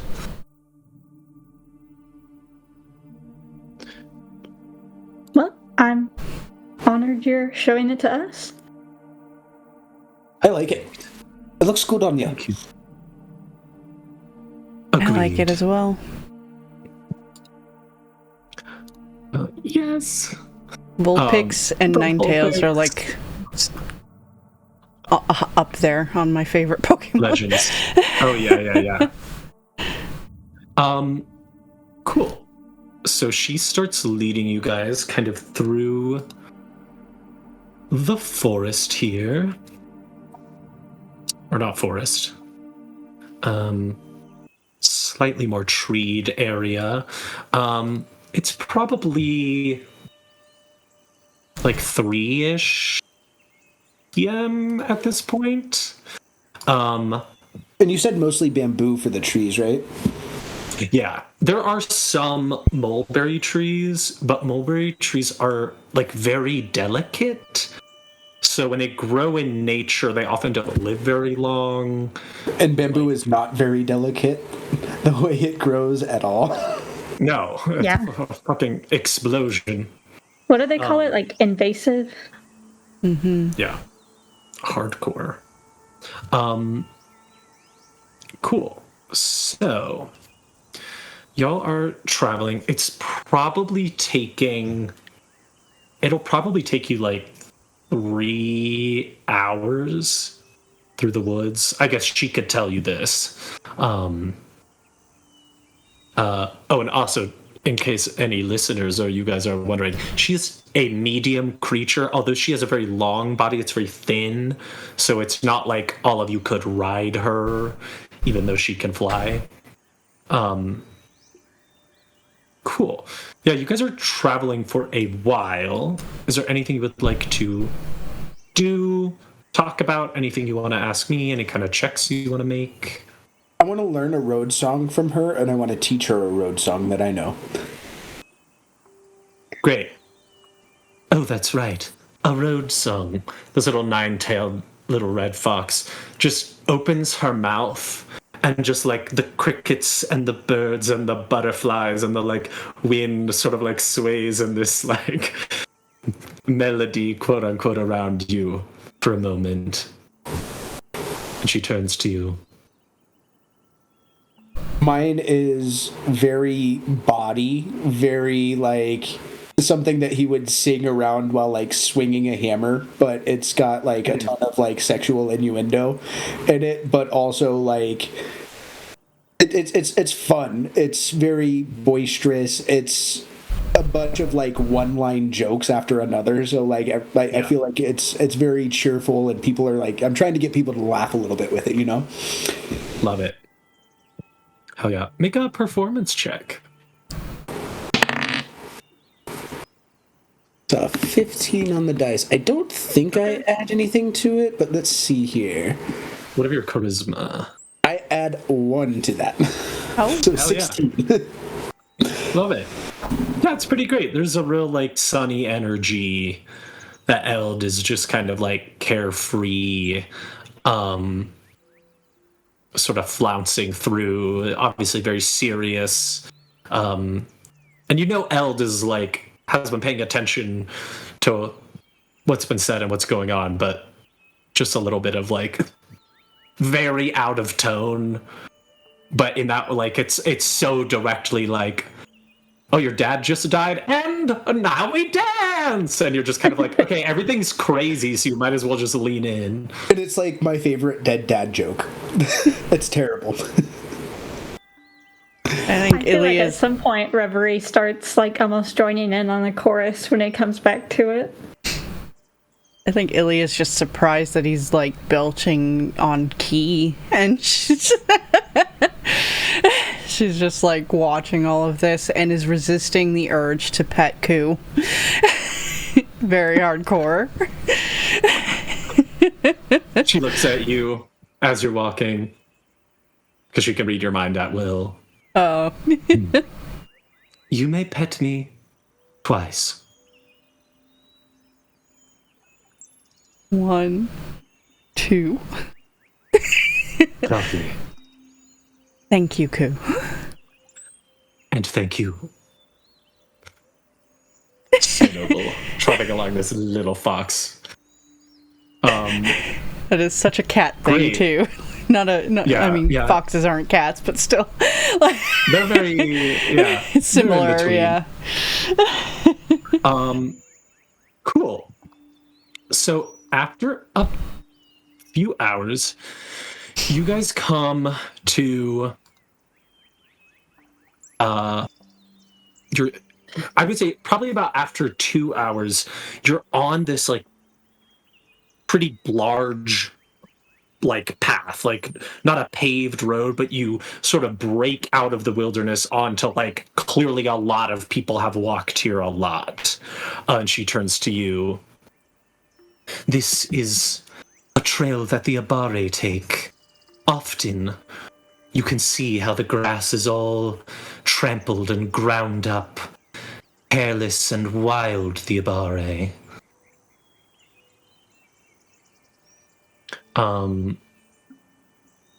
She continues to lead you on. Eventually, almost as like the sun is beginning to set, you reach a point where the like grass and opal millet around you fades into just like a field of black barley right there in front of you. Ku stops and looks back at you all. She says, "It is worth noting, perhaps this will not be relevant until we get to the actual tribe village, but walking through the black barley will leave a considerable amount of coal dust all over you, which, when dealing with beings that love fire, is bound to harm you." I could use a spell to clean it off of us. I can also do the same thing. And then it But shouldn't. good to know that we need to do that, because I would never have thought of that. Yes. Same. This kind of soot is much harder to remove and wash away than you would think. Everyone make me a perception check. All right. Would you say that that I'm in bright light? No, I would not say that, so you do not have to do it with disadvantage. Yay! Yay. 22. 16. 30-20. 22, 16, dirty 20. Hold on. I'm just looking at something real quick. Okay. You guys hear a little bit of a like on the other side of the barley field in the direction you're going. You don't see anything, but you hear a little bit of a like there's like a sort of deep like growling noise from like far off, like a couple football fields away. Does everyone else hear that? Hey. Yeah, that's a little disconcerting. Do you know what Sure, that it's could? friendly. You know what that could be, Ku?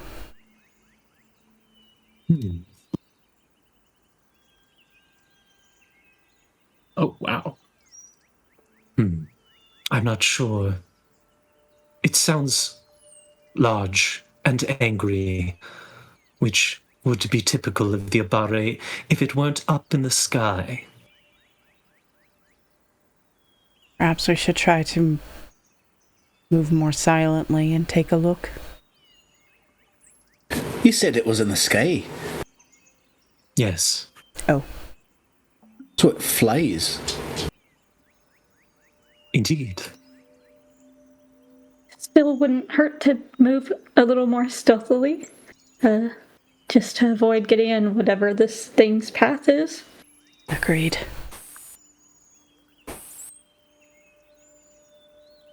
Great. So do we drop down and creep through the charcoal field pretty much? It's like pretty tall. You don't have to like fully like go prone and crawl, but yeah. I wonder if this is what they are trying to make her into. You said it was some sort of an abomination, right? Yes, from what I could see. And it's not something that you recognize. Not particularly. What do you think? Is this something that we have to save, potentially?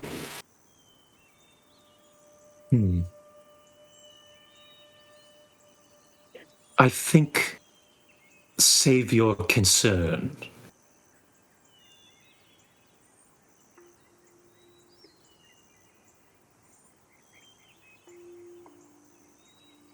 Do you think it'd be best just to avoid it entirely if we can? Probably. Ideally. Then let's try to do that. I got a 19 on my stealth. Great. Yeah, what did everyone get? 24.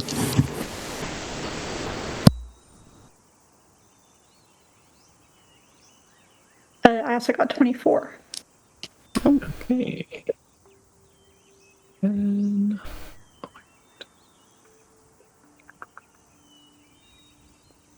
Okay, so who got lower than a 24? I got a 19. Okay. Okay, you guys are sort of crouching, moving through the black barley fields here, kind of like trying to take a circuitous route to not like be right on the path that these giants walk on. And sorry, give me 1 second. As the moon rises, barreling over the sort of like horizon and a little bit of like bamboo tree line, like flying through it and just like crashing these like bamboo stalks into pieces, just splintering them. There is a large like flesh monstrosity. You see the face of a fire giant like stretched out with like fire, like embers of fire rather than blood in like the pits of its eyes, as well as like the screaming head of an enormous goat. And of course, just, there is a crane head that is like turned around and its beak has been like twisted upside down and inside out, with these like nasty, dripping, like blood soaked wings, barreling at you. I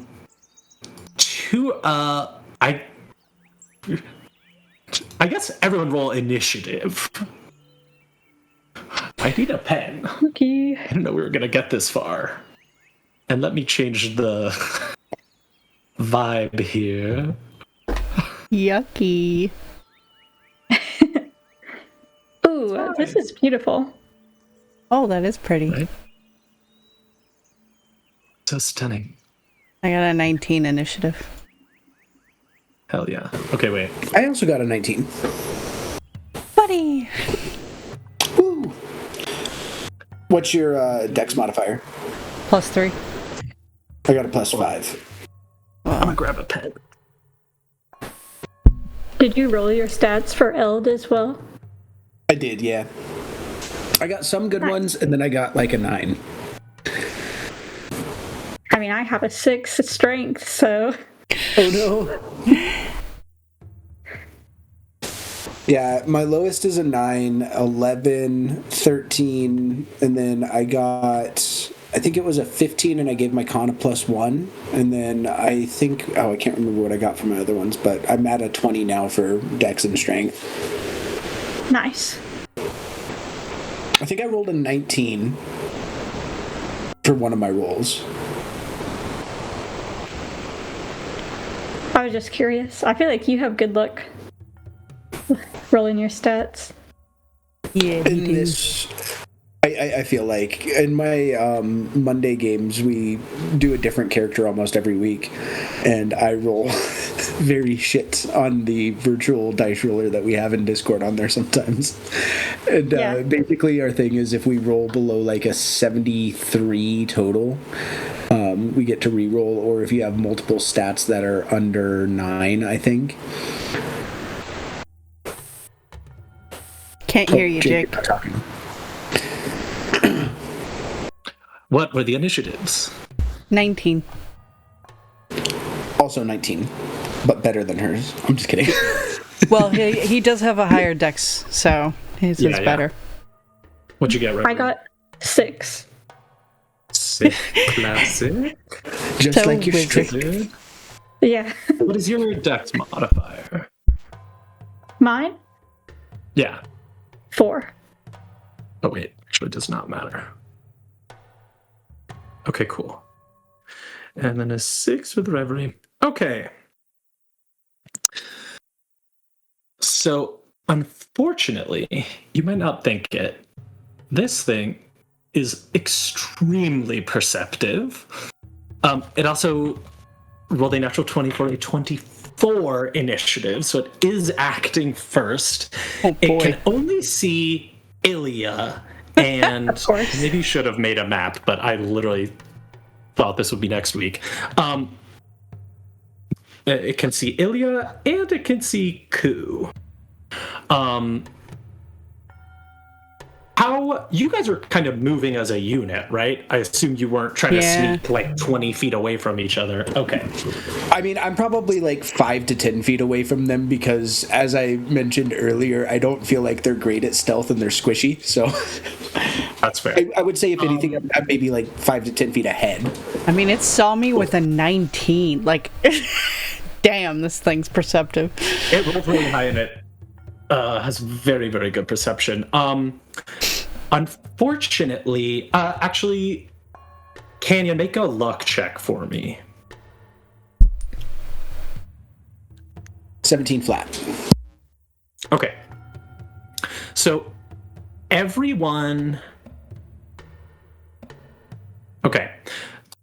besides Eld, this monstrosity flies over and lands like directly behind you, Ilya, and opens its mouth, and just a gush of fire comes out of it in a cone that will hit everyone except Eld. So everyone make a dexterity saving throw. Oh wait, this is so bad. Okay, never mind. Okay. Well, we're covered in this stuff. Yeah, Well, I got a nat 1. So, No! they're- Don't do that. I got a That's, 24. Okay. Just don't completely destroy her body this time. Oh, Yeah, I'm I'll vulnerable try. to fire. I'm dead. I'm so That's fucking right. dead. Well, I am so dead. let me hold up. So you got a nat 1. Yep. What's your hit point maximum? 33. Okay, so you do take 30 points of fire damage, Woo. doubled to 60. Woo. So you're down but not dead. By So 3. everything's fine. By 3 points. Oh boy. My God, yep, you're alive. It's okay. Reverie, you take half of that. Okay. Yeah. Do I take half also because I'm like resistant to fire damage? Yes. Yeah. Okay. Do I want to commit so hard to this right now? I feel like I did a really dumb balancing move. But it is what it is. Okay. So, unfortunately, while you were coated in active, like, charcoal, Oh yeah. also have vulnerability to fire damage. All right. So you just take.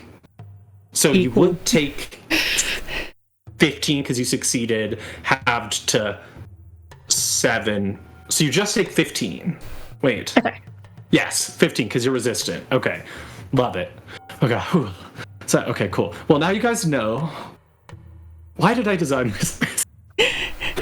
Which head shot out the fire? Was it the goat head, the other head, or the crane head? It was the giant head. The giant head. Opened its mouth. Yeah. So that happens. Ku also did well. So she'll take 15. I just got my art back too, by the way, so don't kill her today. You're not gonna die. Oh no. You're not gonna die. Minus 15 is... Hey, so I know you just finished this project, Yeah, but Give me one, please. Cool. You see Ku also like shrieks in pain as she is lit on fire.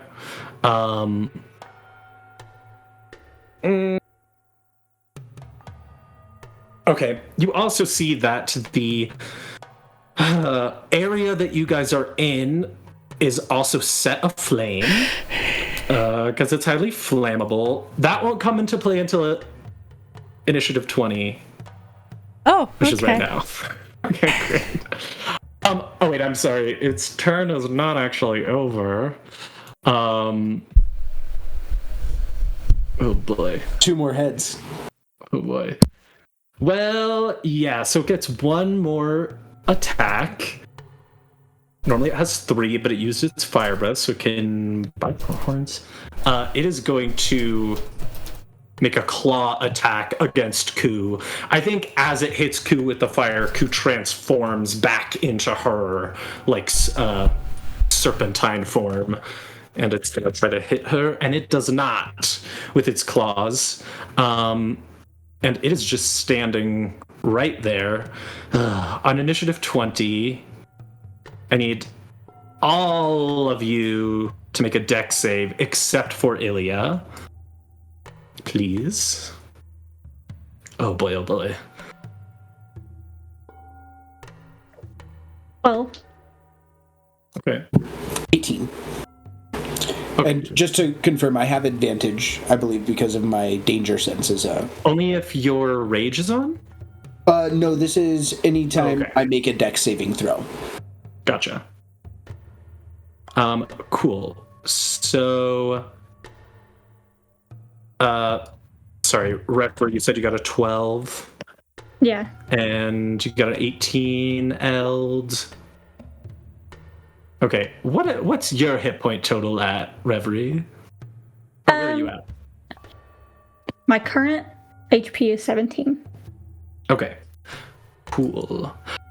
So you take 10 fire damage, double to 20, but then have back down to 10. So you just take 10. You're in a giant field that is like, oh, you're inside of a fire pit now within a moment. Eld, you will take 5 and then have to 2. Wait, no, you're not resistant to fire damage. I'm not resistant to fire. Yeah. So you take 5 fire damage as this happens. And then this thing just stands there and just all 3 heads kind of like screaming. Harold, it's your turn. Do I fail a death save or anything like that? Or just laying there burning? Yes, you do fail a death save. Oh my 1 or God. 2? Just 1. Okay. Continue, Eld. Well, fuck this fucking thing. He pulls out his hammer and just flames on and just runs right at this fucking thing and just like starts like beating it. He is totally attacking recklessly. He has no sense of self-security. Please. That is going to be a dirty 20 to hit. That hits. Alright, that is...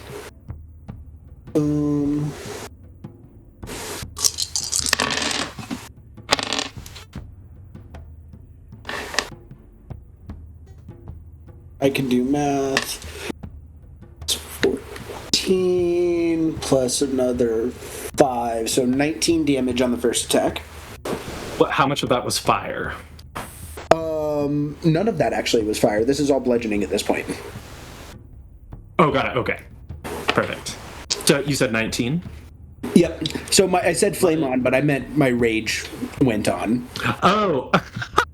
You meant flame on! Yeah. Flame on. Yeah. And I forgot to add my +2 damage to that for my rage, so that is going to be 21 total.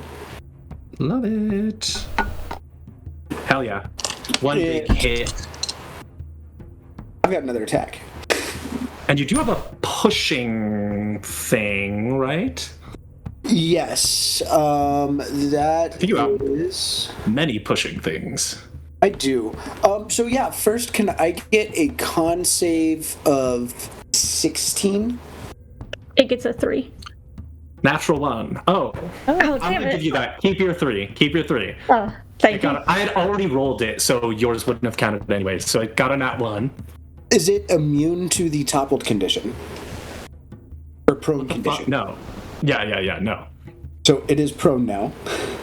Love it. Hell yeah. Love it. So I'm going to take my second attack now on it. Okay. That is going to be a 22. So I think that hits, right? That's going to be 7 plus another 5, another 12 bludgeoning damage to it. And now I would like to try and push it, like, it's prone and on the ground. I want to, like, almost golf swing at it and, like, knock it tumbling backwards. I believe I can push it up to... Oh, I'm sorry. I'm still learning this one. Push ability from the weapon, which it makes a save and gets pushed 10 feet. And then you have Crusher, which you can just push them 5 feet for free, right? Yes, I'm going to do that one and just baseball bat him 5 feet. Is that once per turn or whenever you hit? I believe that's once per turn. Okay, cool. Great. So you've pushed it like 15 feet away from everyone else. And I hate to do this, but because I've got my Savage Attacker, and I forgot that I could use that, could I double? So I just rolled my damage again. That is going to be 14 damage instead of 12 on that second attack. Love it. Hell yeah. 2 huge hits. Eld, you sprint up to this thing. You are in a field of fire. You have seen Ilya just immediately drop to the ground. Your new, like, divine guide is, like, screaming and burning, and you run up with this brand new hammer you got from Luftbelg and just smack this thing in the chin, and it falls on its ass, and you follow it up and smack it another 5 feet away. You're now standing with a flaming hammer between all of these people and this monstrosity. It's not flaming on yet. Oh, okay. Otherwise, I'd be doing more damage. Yeah. If I was stealthing, I would have turned it off because it I see. emits bright light within 40 feet. Until yes. Okay, cool. Perfect. Sweet. Okay. Ilya. Oh. Ilya, please. Make a death save, right? Yes. Roll a death saving throw. Don't get a 1. I got a 3. Okay. It's better than a 1. Okay, so you're at 2 fails. Unless, Reverie, do you have any better? Do you have a natural 20? It's fine. Save it. I trust you. I got Trust your wizard. Okay. I slowly am just burning a little more on the ground there. Do you look like a log burning with your tree body? Oh, it's beautiful. Right? You can roast marshmallows on me. I picture all the leaves just burning off. Like, I don't know if you had, like, leaves there, but, like, burning, and then it's just, like, black on the bark now. Yeah, I had told her for hair to make it, like, willowy, like a willow's leaf, you know, branching leaves, because, you know, since I went with the bark skin, I decided to go more willowy looking. Wake up bald in the afterlife. Yeah, right. Who is going to... I should have had all my dice. Who is going to drop under like slither under Ilya's body. As she does so, Ilya, you get 14 healing. You're healed for 14 HP. As you just feel this sort of like golden energy as you like get on her back. Because Eld has very significantly taken you guys out of opportunity attack range, she is able to fly. How far up do you want to go? At least 15 feet, so I'm not in that cone again. You can go very high. She's gonna go 50 feet in the sky.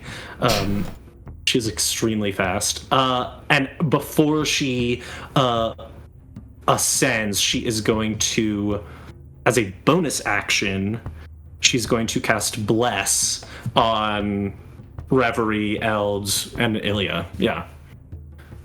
Oh yeah. Is that a D6 or a D4 that we add to each one of our rolls? Yeah. Attacks and saves. Yeah. That is her turn. Oh my god. Wait. No, it's okay. Never mind. Cool. Reverie. It's your turn. All right. Okay, I've been watching this thing, while it was like attacking my friends or while Eld was going after it. Did I notice that like its senses seemed to be tied to like the main giant head, or did it seem to be able to perceive through like the other ones as well? I think that you think there's like one brain in this thing. So it's like maybe the like three-headedness is not like affecting its perception. Like, I guess, are you asking because you want to like target something? Yeah, like if one of them became blind, like would it be able to see with the eyes of like one of the other heads that's attached to it? That's what I was wondering. If you were to blind this thing, it would just be blind. It's not like you have to blind it 3 times. Haha. All right. How far away is it from me? It's like 20 feet. So I think that she's just seeing like Koru die again, and then she's seeing like Ilya's on the ground, and I feel like 100% was like, okay, I gotta get in there, and then I gotta do something. But then thankfully, their new friend seems very helpful. So I think she just feels like this, like she has got to do something about this abomination, basically. Yeah. So I'm going to. Is it prone right now? Oh yeah. Cool. I'm just gonna Misty Step so that I'm standing like on this thing's like chest basically, and I'm gonna take out my spoon. And I'm gonna use my. I'm sorry I didn't use this on you, Ilya, but I'm gonna use my nat 24 to.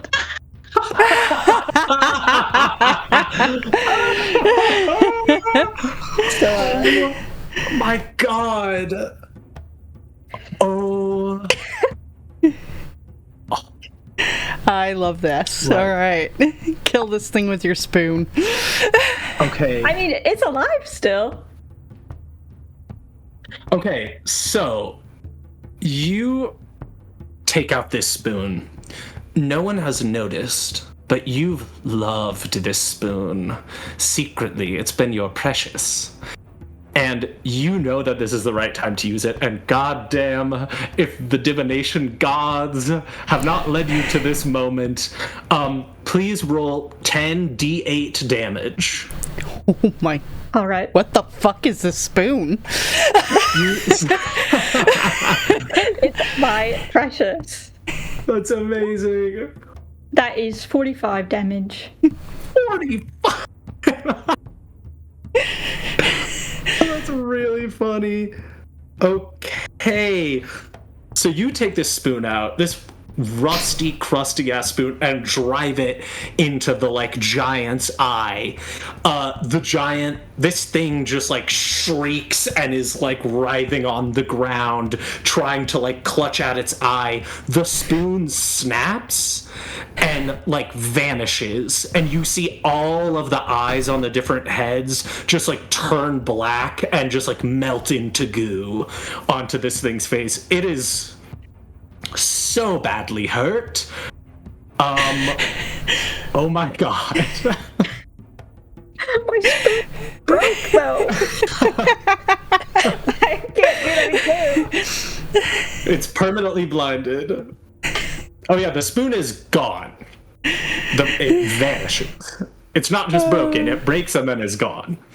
Yeah, like I think I'm like holding like the stem of it in my hand, and I'm just trying to like grip it harder, but I can feel it just like It's kind of becoming fading nothing. away. That's Yes. so funny. Wow, what a perfect. That's so good. That was a perfect use think of your nat 20. I am not upset.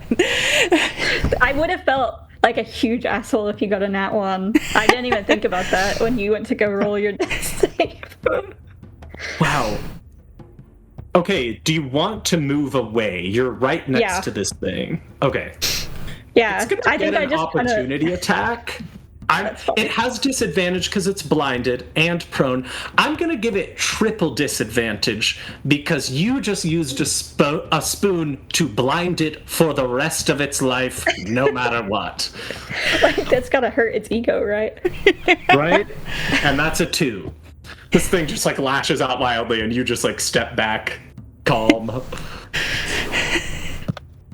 Yeah, Wow. I think I'm like backing away towards Eld, and I think like some of the like probably viscera is like splattered up onto my face. Yeah. Ooh, chic. Okay. You didn't even need the dagger. You got a nice stabby thing of your own.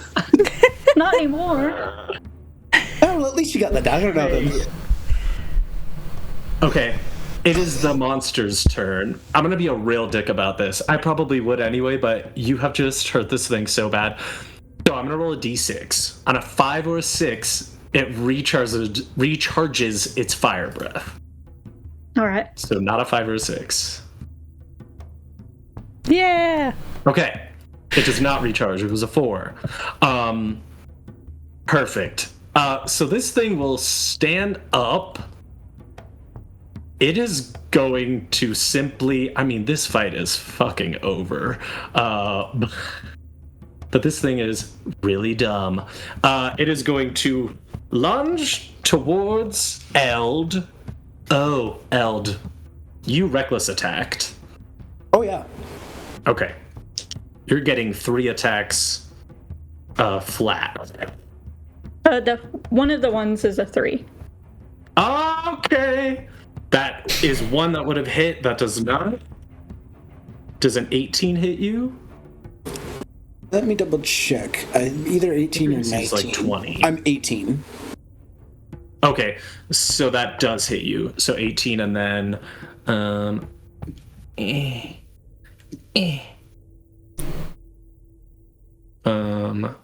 Sorry. Ooh, okay, you take 14 points of, guess what? Slashing damage. So 7. Awesome. And then one more attack. That's a nat 1.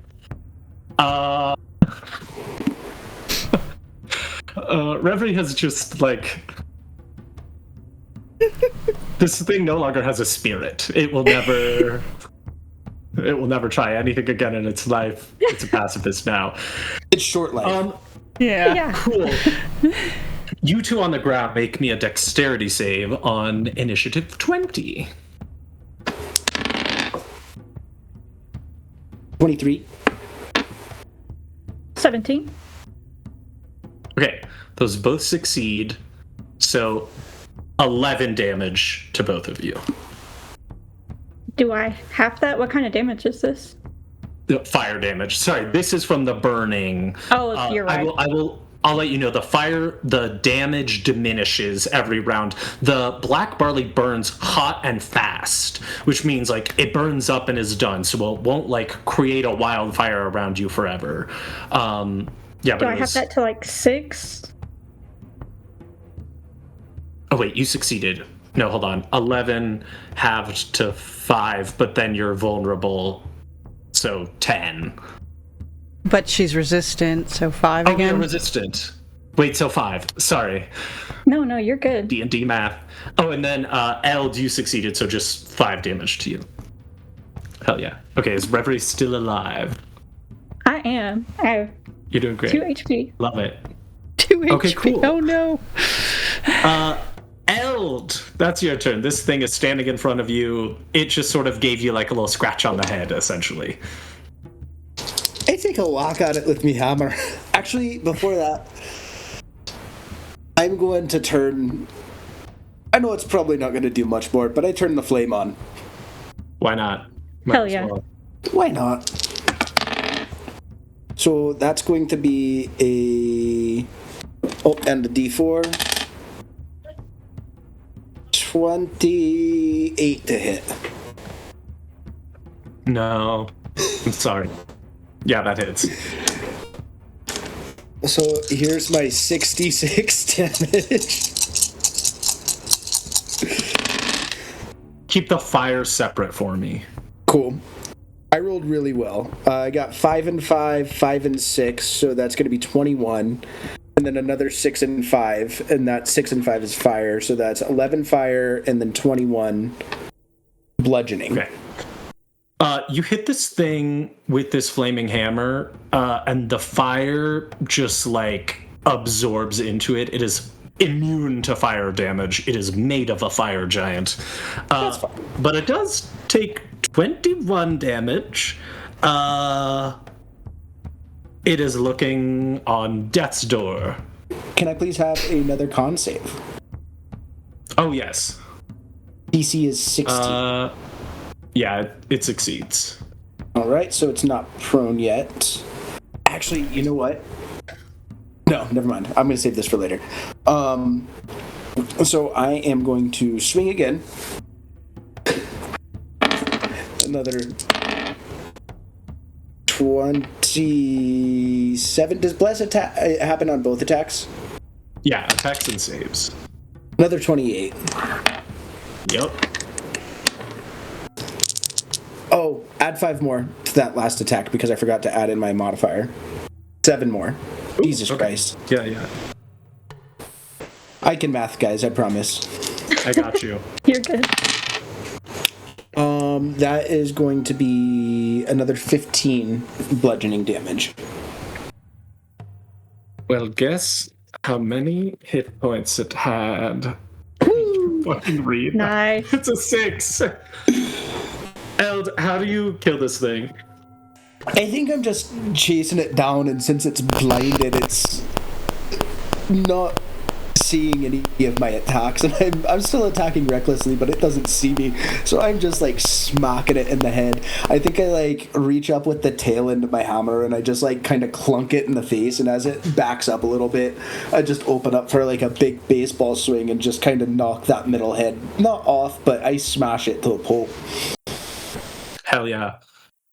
This monstrosity, whatever the fuck it is just like smashed into ground beef by Eld. Cool, we are out of combat. Reverie is down, so I'm gonna stay... Or, Ilya, you have healing magic. Yeah, I would. Oh, go ahead. I would healing word her up high on Koo's back here, so I'll roll also, that healing for me. I'll expend a bardic to add it to the healing as well. Ooh. 5 plus 7 is 12 plus 4 is 16. Whoa. This is very good. Nice. Yes. Hell yeah. Getting 7 on the D8 was Clutch. Okay, cool. Before you guys can run out of this burning field. There will be. I'm gonna have. It probably won't matter. I want Reverie and Eld. You need one more dexterity save as the fire is burning out. It can't knock you down, so I guess what's the point? But keep track of those hit points. 20. Okay, Reverie, you fail, so you take 5, which is doubled to 10, but then it's halved to 5, so it's 5. And Alright. Eld, you take 2? Oh wait, but then it's double. 2 sounds good. Yeah, that's 2. Wait. Yeah. 2, but then it's doubled because you're vulnerable, so 4. Uh-oh. The barbarian took 4 damage. Oh no! If anything, I'm trying to help Reverie get out of there too, so I'm like trying to pick her up and carry her out, and if anything, like Yeah. making sure That's she. what I'm like. You can get out of there easy. It's just the last, like, few seconds of being surrounded by fire, even as it's dying. I ride Great. Ku So- safely 50 feet up. Yes. Yeah. Cool. So you guys sprint out of the edge of this black barley field. Ku lands with Ilya next to all of you. And you're all regrouped here, catching your breath. Ilya, that are was you fun. alright? I am, thanks to Ku. And I wouldn't say that was very fun. He's like smiling and dusting himself off and like cleaning a little bit of blood off of his hammer. Smiling.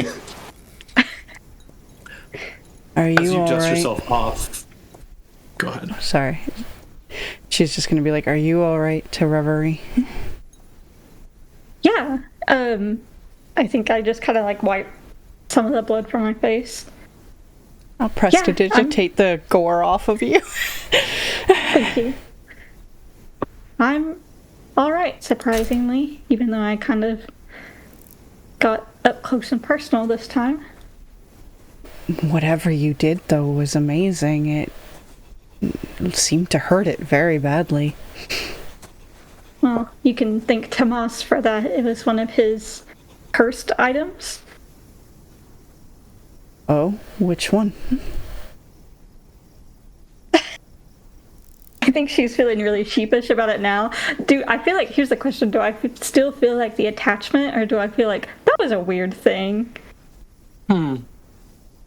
I don't think magically you feel an attachment. Like, no curse is making you feel attached, but it's up to you if Reverie's like, dang. Your Smeagol before, or like right after losing the ring. Yeah. Well, one of the items I had found was a spoon, if you remember that. But it disappeared after I used it. I didn't know It was that really was good one for of taking them. out things' eyes. That it Seemed was. to. I'm gonna miss it. Just as you Kind of say eye that, her when she says that. Well, I'm glad you were able to use it. Thank you. a sudden, just like torrent of rain from above you, just for like 6 seconds, happens as Ku is going to cast a create water on all of you and just washes all the ash off of you. And you see that she is looking back over the barley field, and you all turn and see that the field has burnt up, and in its place is a massive, thick plume of smoke that has now gone directly up into the night sky.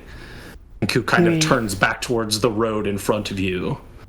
Oh, we should leave. They're going to expect us here. Yes. Yep. I'm gonna roll Maybe again. they'll come to inspect this, smoke plume, and we can go to the camp or wherever the heck they have Shiki. It could be a good distraction. Well, you know what we should do is we should pose the body in a really funny pose. That way when they come to find it, they'll laugh. I don't think we have time for that, Eld. Oh, we got 2 minutes. Hold on. I just like pick up a leg and start like...